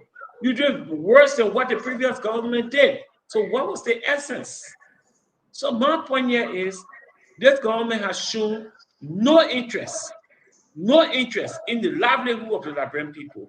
They have shown no interest in taking care of the daily bread and butter issue of the Liberian people. They are only about themselves. Because what would one man want to ride a $90,000 car in a government office? It makes no sense. When there's no drug in the hospital, when there's no teacher in the classroom, when there's no food on the table of the ordinary Liberians, when your take-home pay cannot even take you home, when people working for 30 days in this country make less than $150, you know, there's no way we can do that. What the government should be thinking about now is about reversing the harmonization, ensuring as they promise. Thank you very much. Let's move on. We I don't let us miss our conversation. We got a lot, and I really want to share some of these documents. I can say to you now, some of these documents, you'll understand that it will hit you. Maybe it will convince our brother, Colonel Gray. Guys, I will make this document public for the sake of our audience and all of you that fight for this thing. I'm going to bring in Darius very quick. Darius, talk to us. But yes, indeed, these transactions started October of 2024. And like I said, we got the document. I'll share some of them with you, and then we'll give the ministry a chance to come up and discuss. Otherwise, we will have to share all of the document tomorrow. So, Darius, talk to us. Yes, so CEO, this is so unfortunate. This is happening when the MCC is visiting Liberia, doing growth constraint analysis or what have you. This is so sad. It is happening, abuse of public funds, our resources. This is so sad and unfortunate that the MCC is visiting, and then you have the IMF that has projected a downward trend, a downward growth of our economy from 5.6 to 4.6. This is so sad and unfortunate when the very Minister of Labor told the Liberian people he issued 10,000 work permits to foreigners. This is so sad and unfortunate when the very Minister of Labor is sitting there when ArcelorMittal, the company is ill-treating the people of NIMBA, the employees of that company. It is so sad when B Mountain is ill-treating the people by labor practices. It is so sad that the minister daughter is the deputy minister for state presidential affairs, who have laid off over 600 employees. When you brought the issue about the house of his daughter, she said it was her father. It is so unfortunate that you ride 90,000 car and you build that type of mansion in the Barnesville area. Where are we going when our people are suffering? Did this government come to rescue? That is the question. And like everyone said, if the president can ride a bulletproof vehicle cost 1.2, 1.3 million, when the final minister, how many of us have seen Minister Gafwan vehicle? That is above 45,000 as well. Nobody talking about that. Have you seen Minister Gafwan vehicle? It's above 45,000. So the finance minister is approving this alleged 90,000. This over 45,000 is coming from the finance ministry, being approved by Gafwan. Are you telling me the minister of finance is not aware that the threshold for the vehicle is 45,000 when he is releasing over 45,000 for a vehicle for a minister? That is the cartel. That is the cartel. And Minister Gafwan does that because he knows what he gets in return. This is not a mistake. Thank you.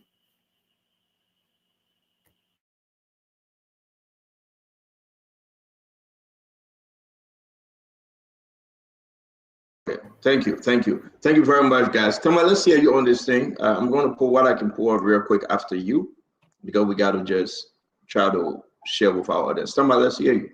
Yeah. Thank you, CEO.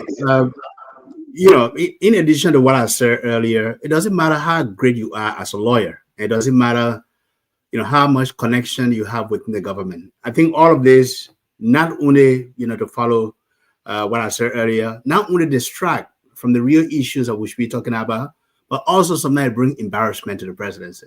And I'm not going to sit here and say, you know, people who have also had the opportunity to have served in the past will come here today to try to crucify. It doesn't negate the fact that we still have to hold the government of the day accountable for their action, but there's no comparison here, and we shouldn't go back to the false comparison.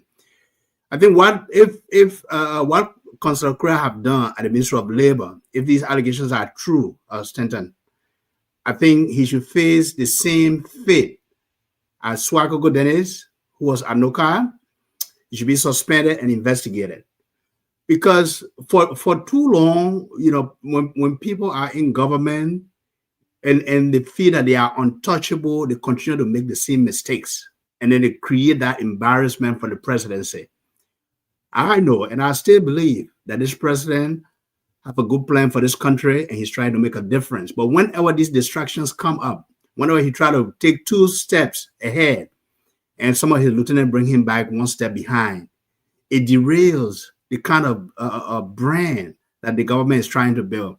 It derails the kind of effort this government is trying to do to restore the confidence in Liberia so that more investors can come. You know, it basically set us back. When we are talking about bringing a $500 million compact, it set us backwards. It doesn't give the government a good look. So I think that should be the decision of the government. But finally, to conclude on this subject is that I think we should get away completely, Stanton, from using the budget as a cash cow to say, if you put $102,000 in the budget, you can go ahead and just take it out and buy whatever vehicle you want to buy. The budget is being manipulated and being used as a tool to profit and to benefit certain people. We should rethink the whole PPCC law. We should probably go back. And why do you need these SUVs, these big vehicles in Monrovia? We should go to a policy where you have smaller cars managed by the GSA, assigned to ministers, to representatives in Monrovia, you know, to get back and forth from work. And then we have the forerunners, the vehicles that can go, you know, the 4-wheel drive that can go to rural parts of Liberia. It is on a need basis. When an official needs to go out to do an official visit, they get a vehicle assigned with a driver from GSA to take them out in the country, and then they bring it back and they park it. I think that would be the best approach to really changing the way our budget is being used, our resources are being mismanaged, and certain individuals will take advantage. Look, this is not a good story for Councillor Kura or the Ministry of Labor. So if this is true and these allegations are true, I think there should be some sanction on him. The president should add, and this is where I'll say, Keke Masa, Banda Jinum Delante Mwone. Thank you.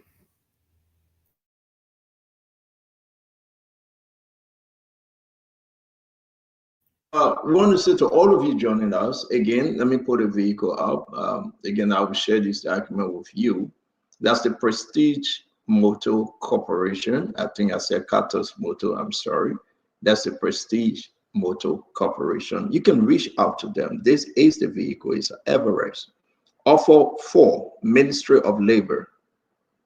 You see the name, right? Ministry of Labor. So let's just erase what people think that the minister bought it himself. No, it's the Ministry of Labor. So we are where we are today because we're discussing this issue. This started from 2024, October 7, 2024, when the letter was written, right? Signed for Everest, Triple K 2024-10-02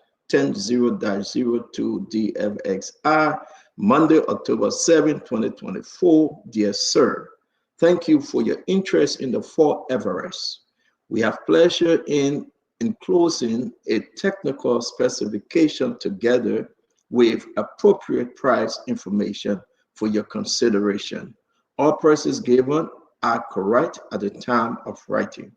We will be happy if you decide to purchase the Ford Everest, and we can assure you that every care will be taken in carrying out your order. Yours sincerely, Prestige Motor Corporation. This was the negotiation between Cooper Cry, the Ministry of Labor, and that of Prestige Motor. Now, the motor in question was this, right? I can share the rest of the document with you. I want to be careful to not get into exposing our sources. So when we tell you that we have the information, we do. It will take us time, but we want to say, come back. Now, what's happening here? Come back. Our sources telling us that, listen, they had to rearrange the price. Because after 3 years, if Cooper Cry is leaving office, or if the vehicle is no longer valued, then he can purchase the vehicle. These are allegations on him. We saw that with the former police director. He purchased his vehicle, you remember, Patrick Sudu. When Asset Recovery came up, we were on the show. They grabbed his vehicle. They said, no, my man, they may already purchase it. Jefferson Chelsea, you remember that story. People leaving offices, they will want to buy this car, so they would devalue the car and work along with Prestige Motor, Cactus Motor, and the other places. They would change the document. Where is the vehicle from? Let me just be very clear as to where it's from. The negotiation at first, the vehicle was coming from South Africa. But for some reason, the vehicle came from another country. Let me be exact here. At first, when they did the arrangement, it carried the amount 45,000. The vehicle should be 45,000 from South Africa. The location of the vehicle was changed. Let me put the original document up first that pointed to the 45,000. And guys, bear with us because I have to be very, very careful here, right? So please bear with me if I'm I gotta be very careful, make sure that I think this is it. No, so this is not it. This is one of the information there. We'll come to it. I think this is it. There you go. So if you zoom in on this document, the first place the vehicle should come from was South Africa. Origin, South Africa. Ford Everest, 45,000. Bam. But then it was the previous negotiated amount. It changed. But then our sources informing us, why was it changed? The total amount came to 79,000. And that's where I have to edit, remove our sources information because we don't want no problem here. But again, guys, those of you that are helping us with the information in this document, we say thank you. We'll do everything possible not to put out our sources. Okay, so if you look at the paper, the origin here, right, Emmanuel, is US 45,000 from South Africa. Offer for Ministry of Labor, and we are pleased to give you the code, blah, blah, blah. The guy signed from Prestige Motor, Khadija Kamara, that's the name. 3 years or 100,000 warranty. Now, if you bear with me, I will share more information with you as we move on. But this again is mind-blowing. The original letter from President Bouaka, and I cannot put that letter up because I would definitely put somebody out there. The original letter from President Bouaka didn't put the amount on the grade. The original letter instructed and gave favor that Cooper Cry, the minister, should be given a car. He should purchase a car, time out. How the deal went on to be 79,000, that this government and the document will change, that's a big mystery. So, but with all due respect, these are allegations on Cooper Cry. I'm not accusing him of getting into the fries of corruption. The Liberian people can decide. I am not accusing him of that. The document I show you was the 2024 original document when the president wrote the letter. We're going to now move forward into 2025 for you to see something strange. So now, while things change, while people are talking, People are talking because of some very important reason. And I will share that in the chat room. You can make your own argument of it. The Liberian people in every ministry and every entity, they are not stupid. They are not. Because these people paying their hard-earned money to go to work. These people are not getting paid on time. Some people going home with less than $150 US. And people are seeing what is happening. They are not happy. So every day when they give us these information, it's not because they want to peak, they want to fight. No, it's because they've been sincere. That's something that the rescue government came to rescue. They are not rescuing. And the government owe the Liberian people explanation. So like I said, I hope and only hope Cooper Cry and the ministry can come up with those documents and proven evidence beyond a reasonable doubt to convince the Liberian people that everything that was customized on this car and the total amount paid from Prestige Motor, they should make available. To then, we will hold the ministry and this government feet to the fire. So I hope you understand that. When February, I will give you the last shot here. Then we have to talk about Musability briefly. Some information we are working on and trying to take our sources. Mistakenly, they put some very important information on there. I cannot release it because I will be jeopardizing all of people way of living in Liberia, and we'll respect and we'll do everything to protect those whistleblowers. Winfred, take us home on this topic, my friend. Can you unmute?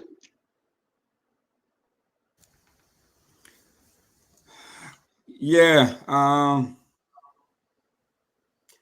the callers have said it all, and we have contributed to the discourse significantly about why this is wrong. I mean, my thing is, when I chime in the last time, I mean, my thing is that, you know, again, it's conditional. If, I mean, we have a law that's been passed that says that we have a $45,000 threshold. All vehicles should not go beyond that. So anything, I mean, somebody who works in government, being a policymaker in government, that is a no-no. You can't do that. So if that is what is happening, then of course they're in clear violation, and they need to be challenged. They, meaning whoever the perpetrators are, need to be challenged and need to be called to order or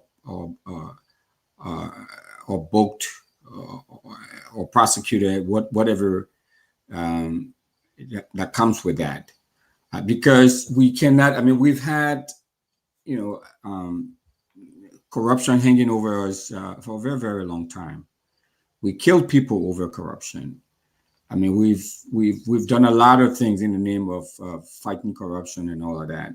So we cannot continue to have this happening over and over and over again when there are a lot of other cheaper options.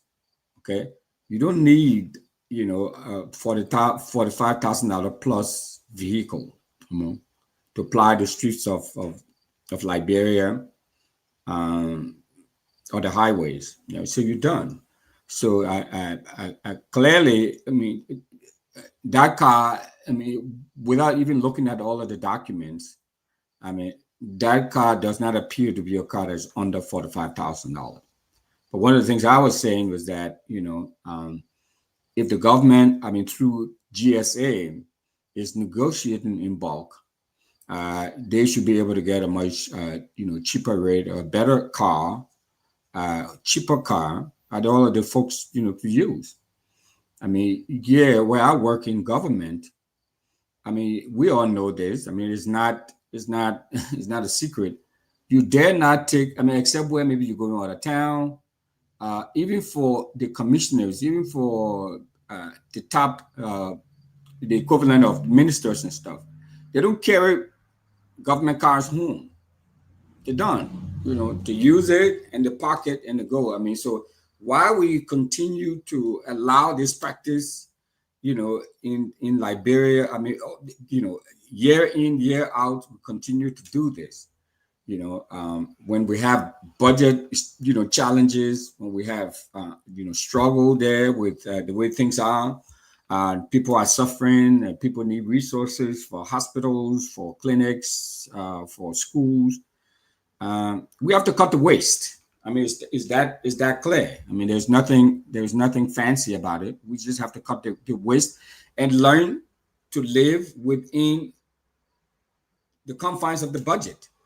We've made some projections and all of that. So, we have to, we can't be talking this stuff over and over again, talking the same thing over and over.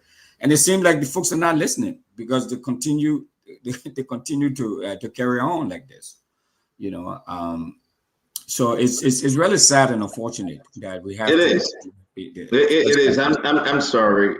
We can, speak on this thing all day, and but to just listen to the president that he will not drive, or he can drive a wheelbarrow to work, and these things are happening. It's concerning. Like I said, we are not beating on Cooper Crowd. He went through GSA. He went through the Ministry of Finance.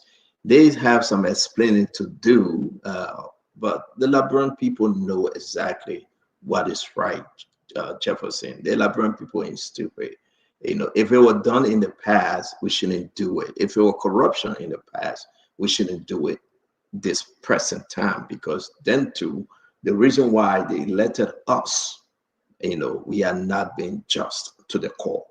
I want to say to all of you joining us, I mean, on this issue, I'm moved, like I said, I'm going to hold on to some of the document when it turned over into 2025, and we're going to ask the GSA, the Ministry of Finance, yes, indeed, GAFAN approve it, and again, the money came from GAFAN. But ask yourself a question. When Cooper Crowd took over, was there a vehicle? What happened with that vehicle? Ask yourself a question. How old was that vehicle? Do you really think the minister needed a brand new vehicle? I mean, these are all the questions when the university is begging for money, small money like 500,000 or 250,000, and other emergency needed funds in other areas. Do you really think that Cooper Crowd needed a new vehicle? What happened with a vehicle? Were they involved in an accident? Is it drivable? It's not like, but what's going on with our mindset as leaders in the country? I mean, I'm asking you, what's really going on? Is it about greed? Is it about it is my time? Can we Liberians come together and think how to fix our country, how to build our country, how to love our country? Can we do that? Are we just showing off because it's our time to show off and break the laws? Then after that, so what? We build our big houses now because people enjoy where government did it. We should do it too. Folks enjoy where government bought Lexus. We should buy our Lexus too. People bought cars for over 45,000. We should do it too because it is our time. All these things are vanity, and the country remains poor. Look at the GDP report that came out. Let's talk about it. They drop you. They drop you with $210 million credit. You happy? Hey, we got credit. I'm a cool girl. Hey, I'm a cool girl. Then they tell you, say, we got a problem here. I mean, what should we beg to have a good credit rating? What should we beg? Because somebody said, we credit you, they want. Whether you go to the reserve, but we're begging. And we're sitting on billions of dollars to change the young people's lives, to make our life better. But we begging IMF, we begging World Bank. World Bank gave $50 million to do the roof from Monokama to Kakaku. Are you kidding me? Are you serious, my fellow Liberians? All of this government, we are rescuing. Look at World Bank, I gave $75 million. You think it's free? Who told you that it was free? You know the free money you can get? And I love what my brother Russell said the other day. This is your God-given right free money right here. You are sitting and shipping gold, $871 million. Keep it in your country. That's your money. That's the free money. $393 million in iron ore. Keep it in your country. Make that money. You don't have to go to World Bank for $50 million to do the road to Manukama. When you can take $50 million out of this money, how much are you getting in return? 3%. Some places, nothing. And the people go with the rest. Oh, the people, you know, the company here, they brought all the equipment. They brought all the equipment. The company equipment here is expensive. They got to make the money. Then the company lie, like I said at the time, we building the thing for $1.4 billion. Where? Papi Bwaka went China. They said we'll get $3 billion. We're still waiting. Gafan stay beyond MCC for $500 million. Put one or two of these things together, you get more than what MCC going to give you. Gafan signed the document, a big document. Gafan, Gav. Some of them just confused because you know what? They got to make the 3,500. Gav signed a big document. Yeah. IMF going to give $1 million of that. Woo-way. Your children and grandchildren are going to pay back. Gav is zero. So something is happening with us. Don't tell me about George Manawea. We remove him. Wilfred Russell, don't tell me about George Manawea. I don't want to hear it. Because we say he was a bad leader, we remove him.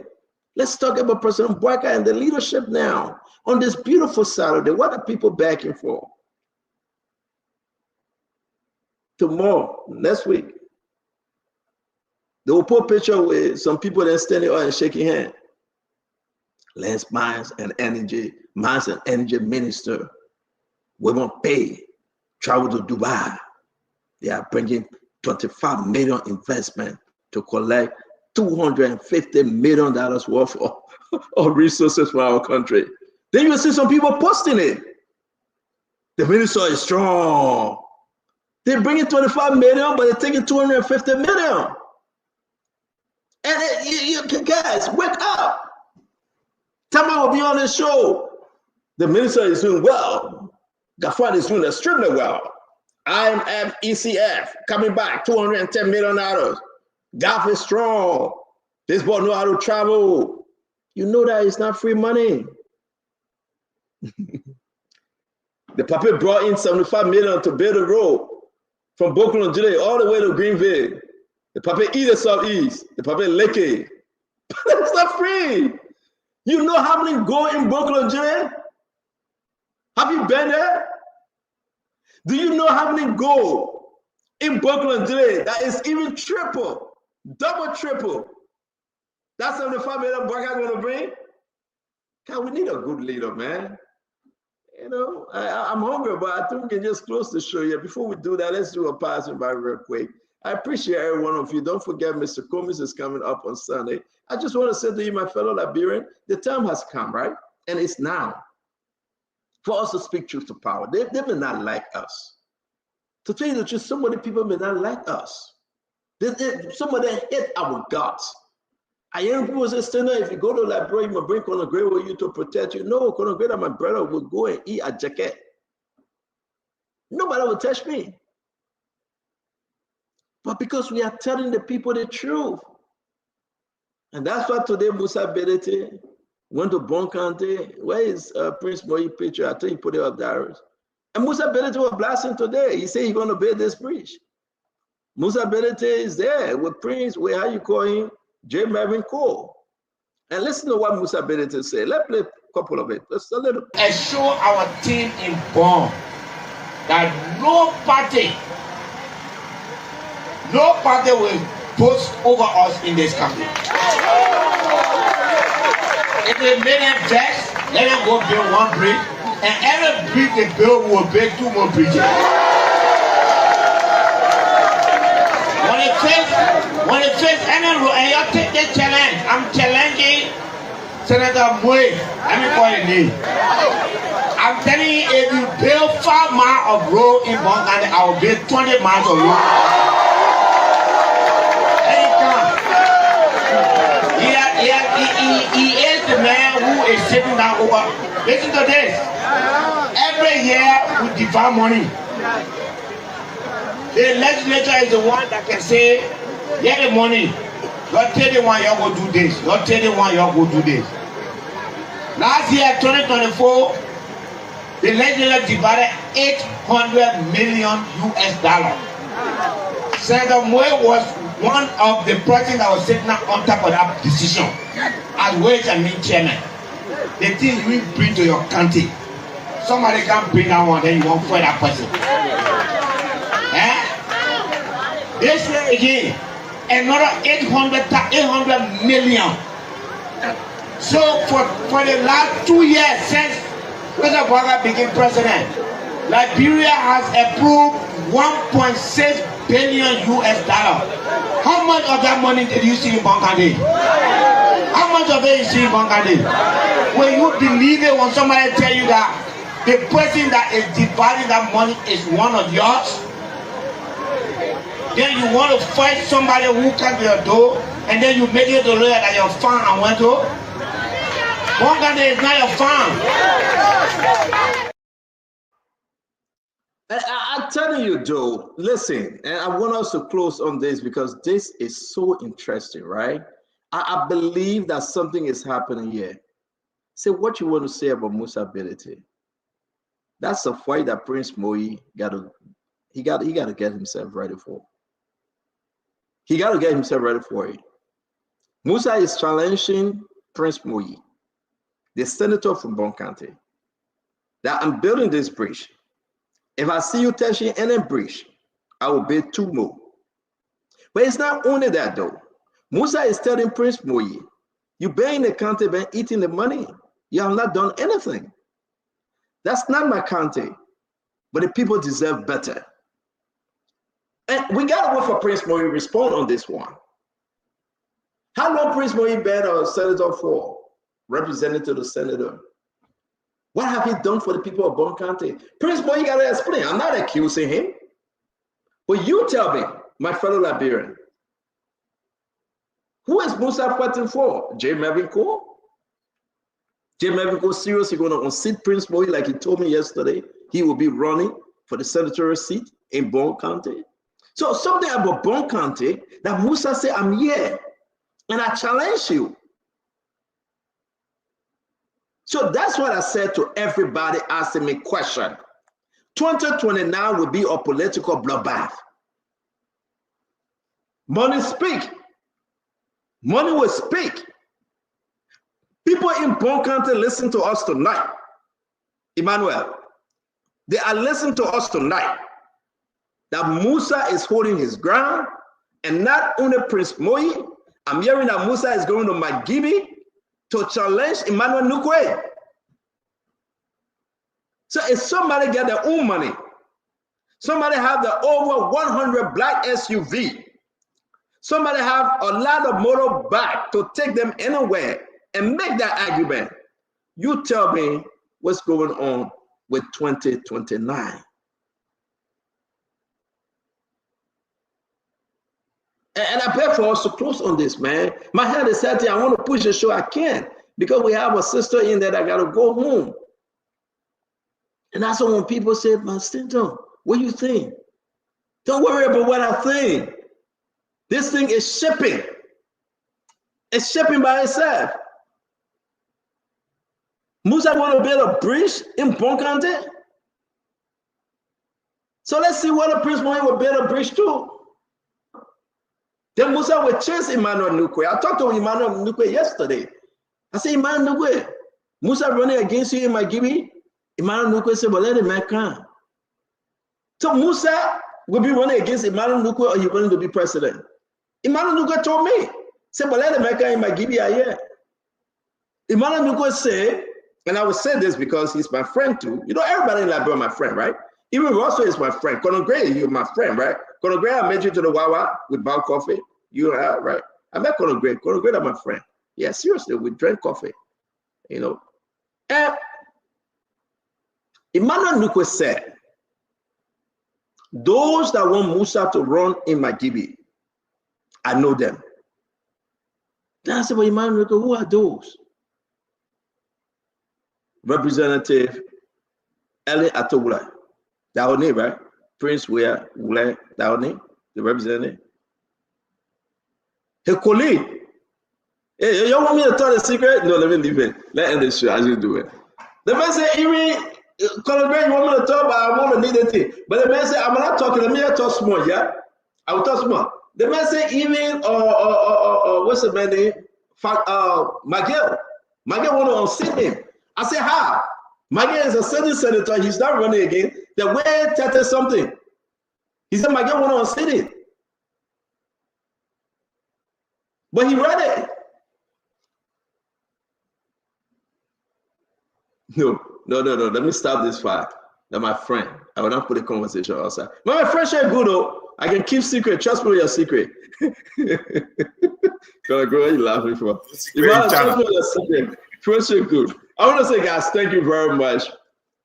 We appreciate every one of you. People said the vice president was sick. I want to show you a photo of the vice president. He had a nice haircut today. He should be in Liberia tomorrow.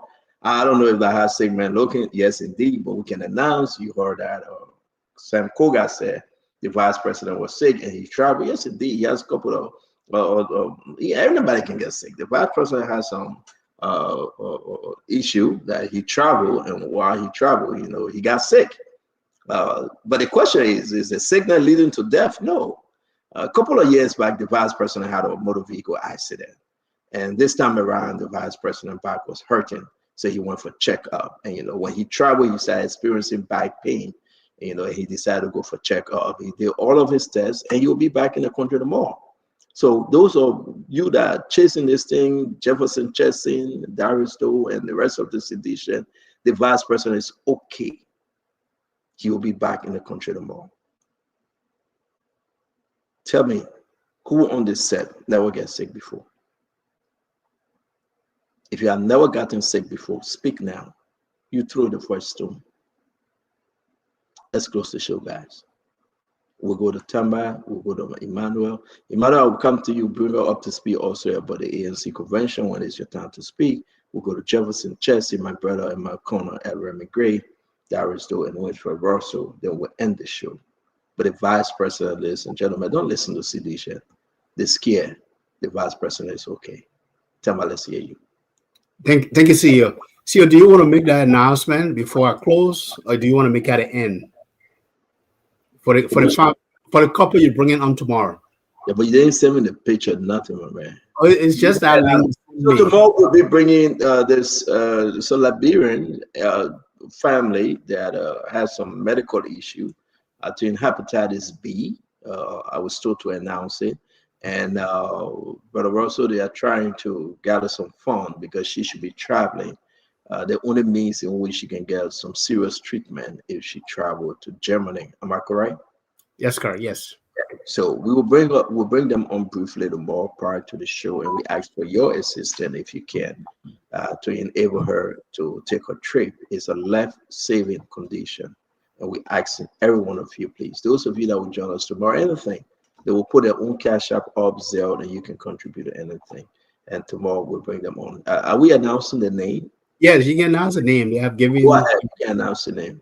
All right. So the young woman name is Catherine Daniels, and her husband name is Levi Titus Daniels. He's a minister of the gospel, and they are members of the Liberian Church on Staten Island. It's the largest Liberian church here in New York.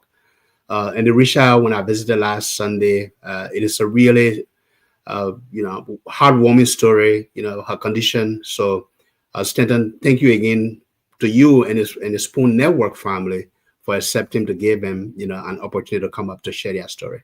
So they'll be coming on tomorrow to share their story at 4. Thank you. Good to see you. So, with that said, my closure. I'm going to be very brief. Musa Belete Free into Bond County. It is anything but a political theater right now. Everyone is juggling for positioning in 2029. But from the development standpoint, look, I think we welcome development. The people of Bond County, the Bongis, will be appreciative of that bridge, connecting those two towns and districts. and a challenge thrown to his colleagues and to the other politicians of the county. It is really good to see, and let's see if they can take him up to this challenge to really come into the county to build some bridges and build some roads, to benefit their people. Because people like Prince Moy has been in a representative and senator now for I think 14 years or more. He's been around for a little while. So people really want to see what they can do for their county. Liberia stay in need, man. We need to open up the roads. We need to build bridges. The schools need improvement. The healthcare, all these sectors are being challenged, and we need resources.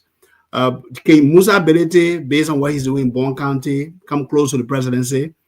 I doubt, But look, I think Musa ability is a shrewd businessman, and now he's trying to take his business skills to apply it to the political war in Liberia. Time will tell.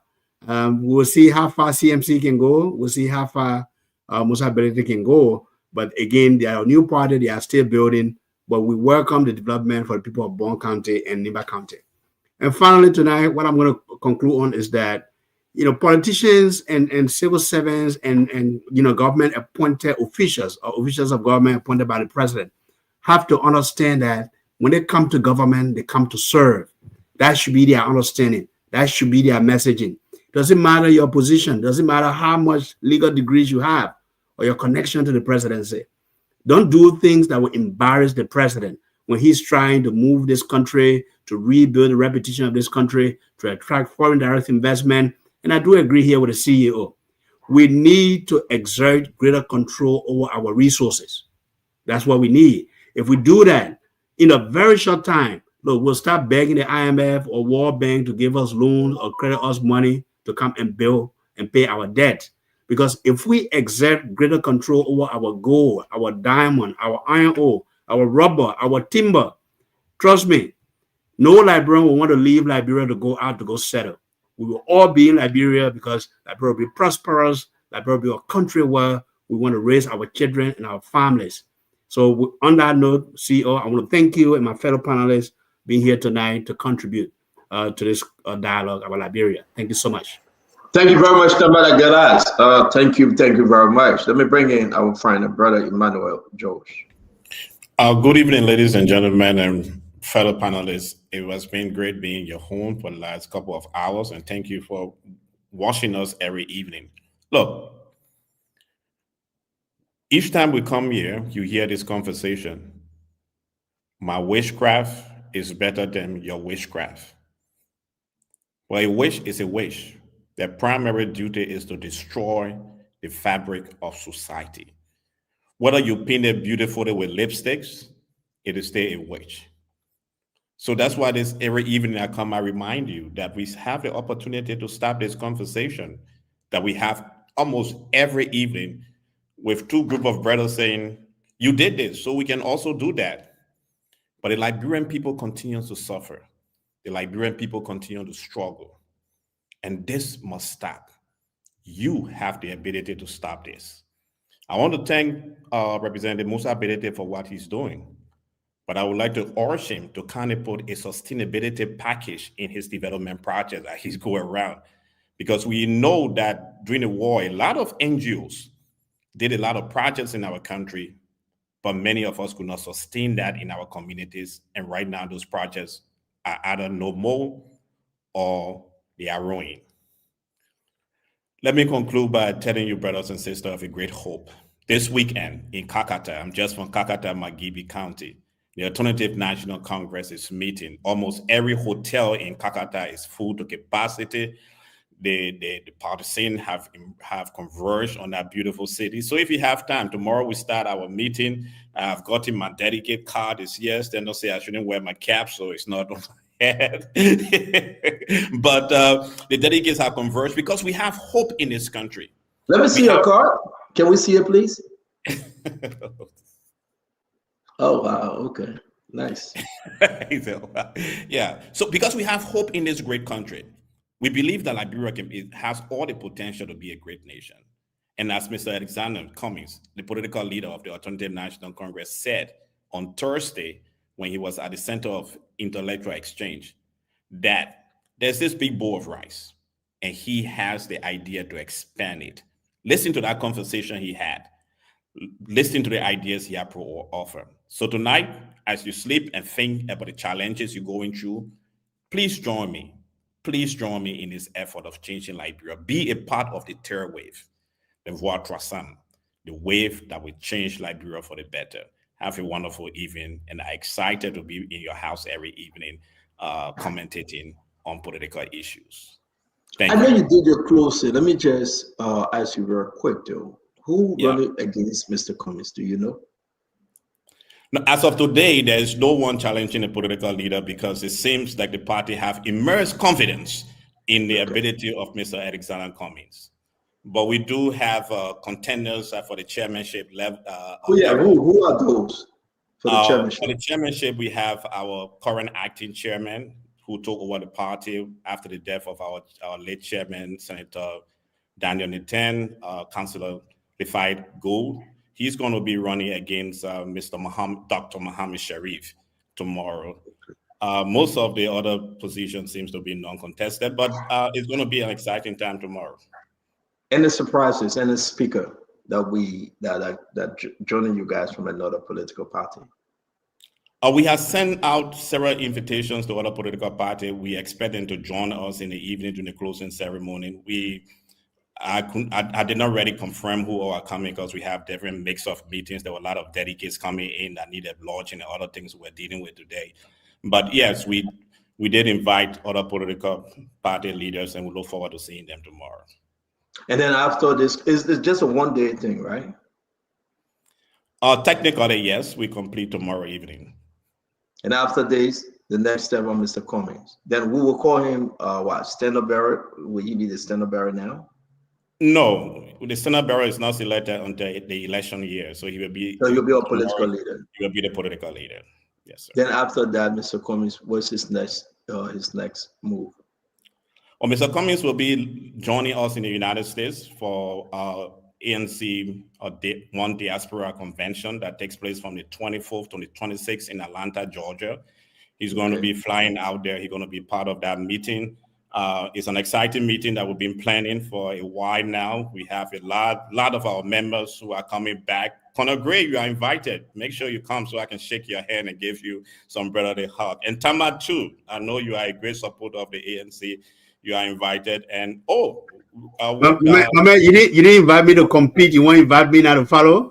I want to compete. I already told you that. The issue. All positions are open. All positions are open, Tama. All positions are open. Thereafter, then that will be the diaspora election year, right? Yes, sir. Okay. That would be. But thank you very much. We hope we will follow them all, and we hope you can come back and give us the result. It's always good having you, Emmanuel. Thank you, Jefferson Chesson. Thank you, Senator. And tonight was a good show, and thank you, Senator, for what you do for our country. Just before I close, Senator, I just want to be clear that given this corrupt, incompetent, and mismanaged government, 2029, George Weah will be elected as president. We have seen a lot of incompetence. The Liberian people are at the brink of being put in abject poverty by the mismanagement of this government. Therefore, they are resolved to have George Weah elected 2029 as their president. That is what's going to happen. So, Stanton, when it comes to the vehicle issue, this shows gross indiscipline. It shows how much this government does not respect the rule of law. That is from the president himself, from Bouaga himself, straight down to his ministers and directors. They don't respect the rule of law in our country. Our budget law of 2024 is clear on the amount to be spent on vehicle. It shows that this government is insensitive to the plight of the Liberian people. We got the UL there, it's breaking down gradually. No drugs in the hospital. People making less than $80. There's no road. and scarcity of food. I mean, people are being laid off by companies. Liberian businesses are breaking down because of no money. And this government has the audacity to buy a single vehicle costing close to $90,000. That's the highest degree of insensitivity to the Liberian people. And because of this, we are going to punish them at the ballot box in 2029. And I want to say thank you to Musa Belete. He's positioning himself well to unseat the Unity Party. And I tell you what Belete is doing is seriously going to affect the Unity Party, because what he's doing is something they've never done. And therefore, the people are tilting towards the CMC. This is why you see Belete is all over the place and getting so much support because of what he's doing. And that is the kind of substantive development we need in our country, something that will sustain the livelihood of the people, not just cosmetic development. So thank you, Senator, for tonight. It was a very good show. And I want to say thank you to my fellow panelists. Tonight was good. Thank you. Thank you very much, Jefferson. Darius, close us now. Okay, so thank you, CEO. Thank you to all of the panelists. A wonderful show. Commenting on the political leader of CMC, his visit in Bon County today. I think if you look at it, he's making a lot of sense. Senator Prince Moyi has spent close to 14 or over 14 years at the legislature, from representative to deputy speaker, now senator. At the House of Representatives, he was sharing ways and means, controls the national budget. As deputy speaker, you approve all of the financial instruments at the House of Representatives. Now he comes over to the Senate. He's there. He's the chair on Ways and Means. He has always been controlling the budget of the Republic of Liberia for the past 14 years. But go to Bon County, all right? So Chairman Belete, the political leader, is challenging him. Let's go and see the let me ask you a question real quick, right? So he controlled the budget. So it means he must take all the money to Bon County? No, you know the budget, like many of us say, it's a cash cow. You know how to re-alarm. You know what you're getting back. So you will do all the realignment for Bon County only? No, at the end of the day, you are set 14 years there. You are set 14 years there, and Musa Belete is building a bridge. And then while the man is building the bridge, you are chasing our LPRC to strangulate him economically. And he's going in your backyard to construct bridge that you cannot build 14 years ago in the legislature. Despite serving on Ways Me and being senator, former representative, deputy speaker. So that's a fair challenge. Musa is using his business money, as he said. You are there using government money in the public sector. Musa is bringing the private sector money. You're going to challenge. The challenge benefits our people. I'm not understanding it too. Great. Let me interrupt Darius a little bit. Talk to us. So he served on Ways and Means, right? He do allocations. The CDC and Musa argument is what? No, sorry. I don't mean a sedition. Don't do that to me. The CMC argument. Great. Sorry for that. The CMC/CDC argument, yeah, right? Because yeah, CMC/CDC. Prince Moyi. Prince Moyi must do what? Take all the money to Bon County. I mean, listen, talk to me, Colonel Gray. Do your closing, man. It does that make sense, yeah? I'm trying to figure something out, though. I mean, it's a good political argument now. But Prince Moyi, because he's serving in that role, he must take half of the country budget to Bon County, where you have other lawmakers. Talk to me, Colonel Gray. I think the political leader ability was measuring the service, the 14 years at the legislature. Yeah. You were taught Colonel Gray, talk to me. but Senator, before I go to that issue, let me announce that it's also a spiritual side of me, aside outside of politics. I'm a staunch believer of God, and I look forward to continue to become being a Christian.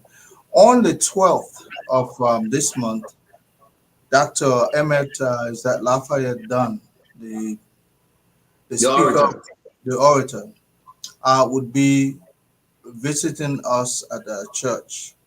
The church is Redeemed Life International in Mounds View, Minnesota. It's going to be because we'll be celebrating 20 years of existence as a church. My pastor there is Pastor Collins. Hopefully, maybe I'll pay for any appearance if he gets on Spoon someday. But he's going to be, Dr. Dunn will be our guest preacher. Okay. And if anybody wants to see some of his skills and acumen, it's a good time to attend our church on the 12th of this month. And that said, politics sometimes can be defined as a contact sport. In other words, it can be rough, it can be extremely aggressive, sometimes it's combative. And so as a result, people talk and other people close their ears. Because you know what? Some people don't sound soothing. Sometimes I read the comments.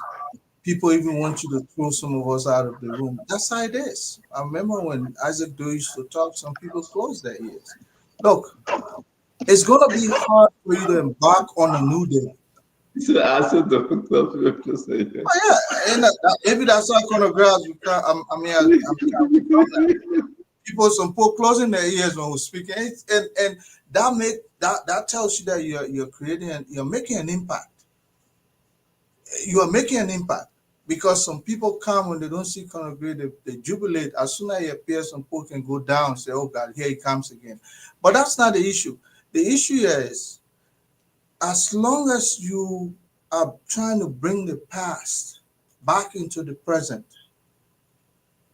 definitely those of us who lived in the past will remind you that the past was not all that merry or merrier. So if we're just coming here and talking about the future and no one mentioning about the past, about the former ruling party that was in place and how they're coming back and so on and so forth, well, how do you want others to respond? You're going to respond to remind them what occurred in the past. So permit me sometimes if I appear like we're dwelling too much in the past, because there are folks who have forgotten selective amnesia. They have forgotten that yesterday they took us in a hole that we're trying to climb ourselves out of that hole, and then today we stabilize the mission, we cross the Red Sea. Some folks pulling us back, they want us to go back to the that bad days and go back in the hole. So we remind them about the past. But what am I trying to say? I'm trying to tell you that if we come here and talk about tomorrow and today, no one will dwell about the past. But you're trying to tell us yesterday was better, we'll be here to remind you. Whether or not you shut your ear, one day you listen to it, somebody will give you the narrative. But regarding Prince Moi, this expectation that when you serve in certain capacity, remember the other day I was saying that if President Boyka will serve as president and he doesn't take any piece of development in his home, tomorrow people will ask him, when you were there, what did you do for us? These are the kind of statements that sometimes precipitate those kinds of thinking. That if I don't do anything for my people, I must do something that'll be counted by me as legacy. Otherwise, why would you expect somebody who serves as ways and means chair to take all the money and carry it to their homeland? Because that's the expectation of politicians in general, people who are subscribing to politics. Instead, until we start swaying away from those thinking, anybody who serves governmental capacity will have to flow with that wave, because in their mind, if you don't do it, tomorrow people come and ask our brother there and say, "Hey, Moi, when you were this man for 14 years, what did you do?" What did you do? Yep. You hear the man saying it now. So now he's going to change minds, and you see how corruption is perpetuated and fleeced in our public discourse. That is right here. Stanton, good show. Man. I want to say to you that, man, Musa is looking to be one of the dirtiest politicians. I think if people are not careful, Musa will be that politician that will really turn things around when you talk about the propaganda. What he's running with right now, Winfred Russell, take it or leave it. If Musa run with that thing to the end, people will begin to fear Musa. To point finger and say, what did you do? That's a hard question for any politician to ask and to answer. What did you do for 12 years? You've been in this country. Look at your property and look at the people's school. Look at your property and look at the marketplaces. Look at your property and look at the clinic. Look at your property and look at people walking through Pupu water to go get the market. What did you do?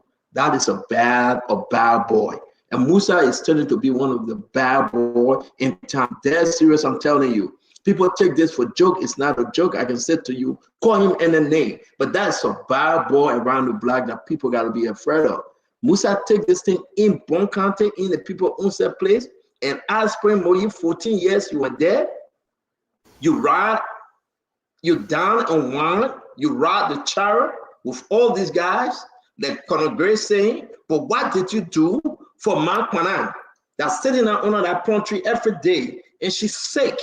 And the sugar killing her, the blood pressure killing her. What did you do that you have to deserve another 6 or 9 years? And that's a hard question.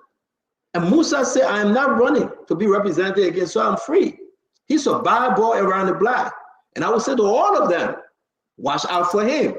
He's a bad dude, to tell you the truth. Winfred, take us home, my friend. Take us home, please. Thank you. And thanks for this opportunity once again, Stanton, to contribute to the national discourse. I know this, what I'm about to say, I know it will disappoint many people. I'm sure many of my colleagues here on this platform will be disappointed too about what I'm about to say in my closing. I will focus my closing on the last part of our conversation of the show. It talks about what Musa Bility is doing, his strategy, and all of that. I mean, clearly, it's a pretty shrewd political move that he's doing.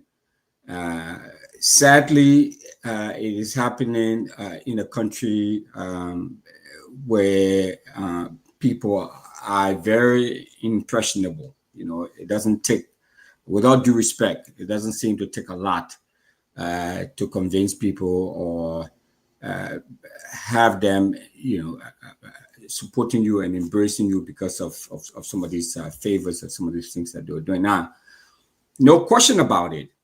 When we have a government like we have, and we have a situation like we have, where the budgets are slow or is limited in many respects, a politician like Musa Bility funding a bridge or road project may be seen as a personal, investment, personally invested. And I do appreciate what you just said, Conor Gray and Stanton chime in. There's no question about it. But I think from somebody who served, for the context of, why I feel I am knowledgeable, at least I'm not an engineer, but knowledgeable about what I'm about to say. I served on the Planning Commission here in Minnesota for 4 years. And for context, the Planning Commission plans all of the infrastructure projects all over the U.S. I mean, that's just how they operate, whether you're in New York City or Morristown or whatever. So, so I know a thing or two about, infrastructure projects, road construction from the policy side of it, not as an engineer, but the policy side of it. So, private, contributions have always help. It can help to reduce the costs, taxes, and all of that to folks. But, I disagree with that approach and with what Musa Bility is doing. My argument against it is that, for example, all of our public projects they need to be endorsed, supported, designed by the Ministry of Public Works. Okay, there need to be this whole transparency process. Now, what a politician like Musa Bility could do is to support funding, whether it's Public Works or the public entity to carry out these projects. But wealthy politicians, they would certainly gain, a disproportionate political power, or loyalty by funding infrastructure, project. The government should not allow these kinds of things from happening. I think we remember. I was not so active, but I do remember, and I'm sure many of you on the show remember. There used to be a bank governor, I think, during the Sirleaf administration. Jones, I think it's Governor Jones, and he went on and started doing wonderful things. He was, I think, redistributing funds to market women for them to do small scale projects and all of that. And many of the politicians of the day stopped him. I said, no, you can't do that. I mean, this is public money, even in this case, it was public money. And, they frowned on that. I mean, they completely stopped him because they knew that he was going to reap some political benefit from it. Now, this is slightly different with Musa Bility because he's using his private money, but this could blur the line between private philanthropy and public duty. So it undermines fair governance. Musa Bility can contribute, can do all of that, but no private politician should be engaged and involved in developing public works, public building, public infrastructure. I wrote about this a while ago on Facebook there. I posted about it, that this is a bad practice. I know it's not going to be popular what I'm saying, but from a development standpoint, we want to have universal sound development projects and infrastructure that needs to be equally sanctioned and approved by the authority, by Public Works. Okay, so I'm trying to understand you. Sorry to interrupt, Brother Ross. I'm trying to understand what you're saying, though. Okay. Please be simple for the simple people like myself. What Musa Bility is doing, is it bad? It's bad. It is bad from a development. Whatever it is bad. What? Just point to the wrong end. What he's doing to go to every county and build bridges. Is it bad? So why it is bad is because infrastructure, and especially in Liberia, as we've seen, infrastructure requires long-term maintenance. So who will pay now for the upkeep of these private projects that he's building? Who's going to pay and for the upkeep of these bridges? So and the design of how sure are we? With our best of intention, I'm just putting this out. I want us to have a fair conversation here. You think you need to go to those technicians at the labor ministry? They should come and give him all the necessary 10 years, maybe 20 years. This bridge going to last, or is that what you're saying? Or you think? Yeah, that's part of what I'm saying. But do you know if he's doing it or not? Well, I don't know if he's doing it, but I seriously doubt he's doing it. That these projects that he's building, that these projects are endorsed by and sanctioned by the Ministry of Public Works, the authority to build bridges and all of that. Just hold on a second. Conor Gray, or even you, Stanton. Conor Gray, if you wanted to. I'm not sure where you live, whether Cottage Grove or in Brooklyn Park or whatever.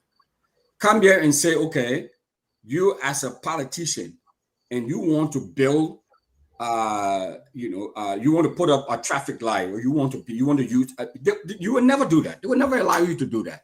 They would, if you have the money, you can donate the money, and they will come up with a design and all of that. You can approve the design. You never have the authority outside of MnDOT, you know, for example, if it's bridges or whatever, the ministry, the Department of I mean, you a lot of people agree with you. You are making some good sense here. And I hope that we can ask Musa whether he's getting those coded permits from the Ministry of Labor. And those blueprints should be given. Yeah, you making some good sense. In most democracies, whether it's in Ivory Coast, whatever, in most, you see, because that's the thing. In Liberia, everybody just doing their own thing. There's no order, there's no structure. Infrastructure should remain a public responsibility with a clear procurement and oversight.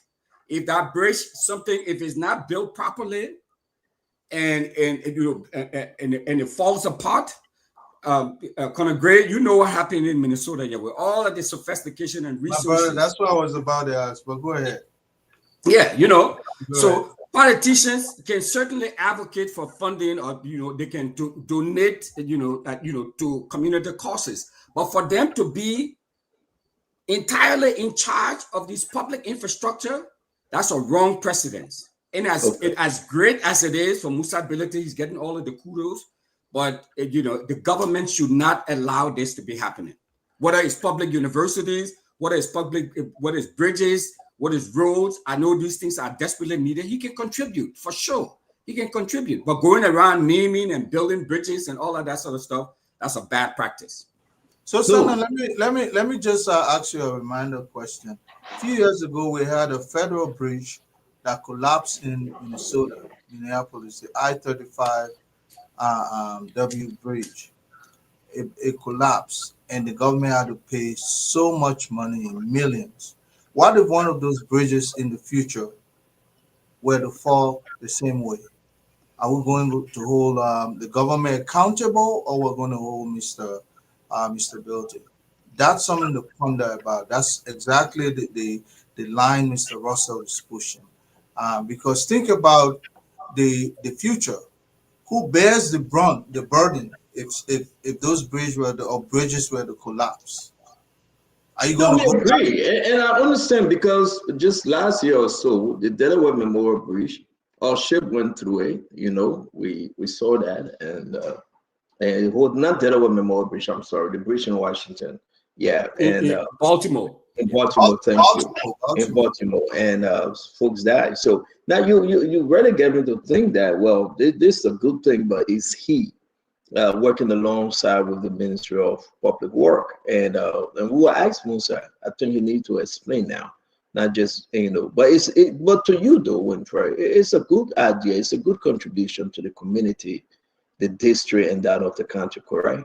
If he asks them and they work along with him, I think it's even better. Am I correct? But by all means, Stanton, this is brilliant. This is a brilliant political strategy. This is desperately needed. We have budget shortfalls all over the place, but it should not be left to an individual politician or an individual. What is Spoon TV? What is Tamba? What is Conor Gray to be building these public infrastructure projects? Who will maintain them? Moving forward. Russell, can I just chime in? Mm-hmm. Yeah, look, what you're saying is this is what public policy dictates. I studied public policy as a master's program in strategy, and I also did urban course, urban planning, how cities evolve, how towns evolve. And I agree from a public policy standpoint. But when you look at it from a community development, and the reality of Liberia is that we don't have strong systems. Since post-war Liberia for the last 30 years, we are trying to rebuild, we are trying to reconstruct. And we have thousands of communities and districts and towns and villages who have been left behind in the process. In fact, for the last 150 years, or maybe since independence, most of these towns and villages have been forgotten. They have no roads, they have no bridges, they have no public infrastructure. And after the war, the politicians found a way to fill the void where government can meet the need of the people. And when you see this kind of partnership, not to defend Musa, is usually the community has ownership over these projects. It is known that If the Ministry of Public Works must approve this design and provide a technical support or technical supervision. But the politicians basically are working with the community, and the community owns them. These type of projects from an ownership standpoint. Look, once we get to that stage of a nation where our structures and our systems work, then we can impose such a public policy. But the reality today is that many parts of Nigeria are underdeveloped, and the politicians with the resources stepping in sometimes to fill the void. Now, do we have quality of these projects all the time? Not 100%. But most of the time, it falls back on the community. There's something like that for the community now to come in and take over. But again, no, I mean, so yeah, hold on a second. No, I mean, it's true, Tamba, but the point is, so when we've been saying this stuff, I mean, Spoon been around for almost a decade now, or like 4 or 5 years now. It's been pushing this thing. So, you know, but some of these same challenges, some of the same issues we were talking about, when are we going to start? When are we going to start? Oh yeah, we have to do this, we have to do this, we have to, the war's been going for how many years? We're still talking about, oh yeah, we have to put structure in place, we have to do this, Liberia's day. When are we going to start? There is nothing wrong. Don't get me wrong. I've said it repeatedly. And my man, I'm not the president though. The way you say that, Jedi, when are we going to start? I'm not the president though. Thank you very much, guys. I want to say thanks to you. It's been a wonderful show, but I'm going to take your point to serious consideration. I'm reaching out to Musa now to really ask him that he got to make this very, very clear, because the safety that comes with those promises matter. And I think we should hear from Musa. I want to say, Winfred, also thank you very, very much. See you guys tomorrow. The Conan, Reverend Great retired. Thank you very much, sir. As always, we appreciate you guys. The rest of the team that joined us today, we want to say thank you. I really, really want to appreciate Lorena G. Honoree, Lady Supreme. Thank you very much. Have a wonderful evening. Please be safe. To all of our many followers, we appreciate you. You say your own, I say my own, and the people decide. Have a good night. Be safe. Don't forget, Mr. Cummings is on Sunday, one-on-one with the CEO, and we will be monitoring the ANC convention tomorrow. Have a wonderful evening. Good night. Good night, sir. Thank you very much. I tell you again, another top-notch presentation right here on Spoon Talk. Today is the 4th day of October 2025. Spoon Talk returns tonight at 8 p.m. So many thanks to you for your listening role, for sharing the show, for viewing, for leaving your comments, for being a part of every conversation, making your own contributions, analyzing as the hosts were analyzing as well. My name is Lorena Honoree. I produce, always asking you to put God first in whatever you do, and continue to follow Spoon on all our platforms. Good night, good morning, good afternoon, good evening. Liberia. I'm gonna tell you what is happening in Morovia. I'm gonna tell you what is happening in Africa. Just to spoon you and know.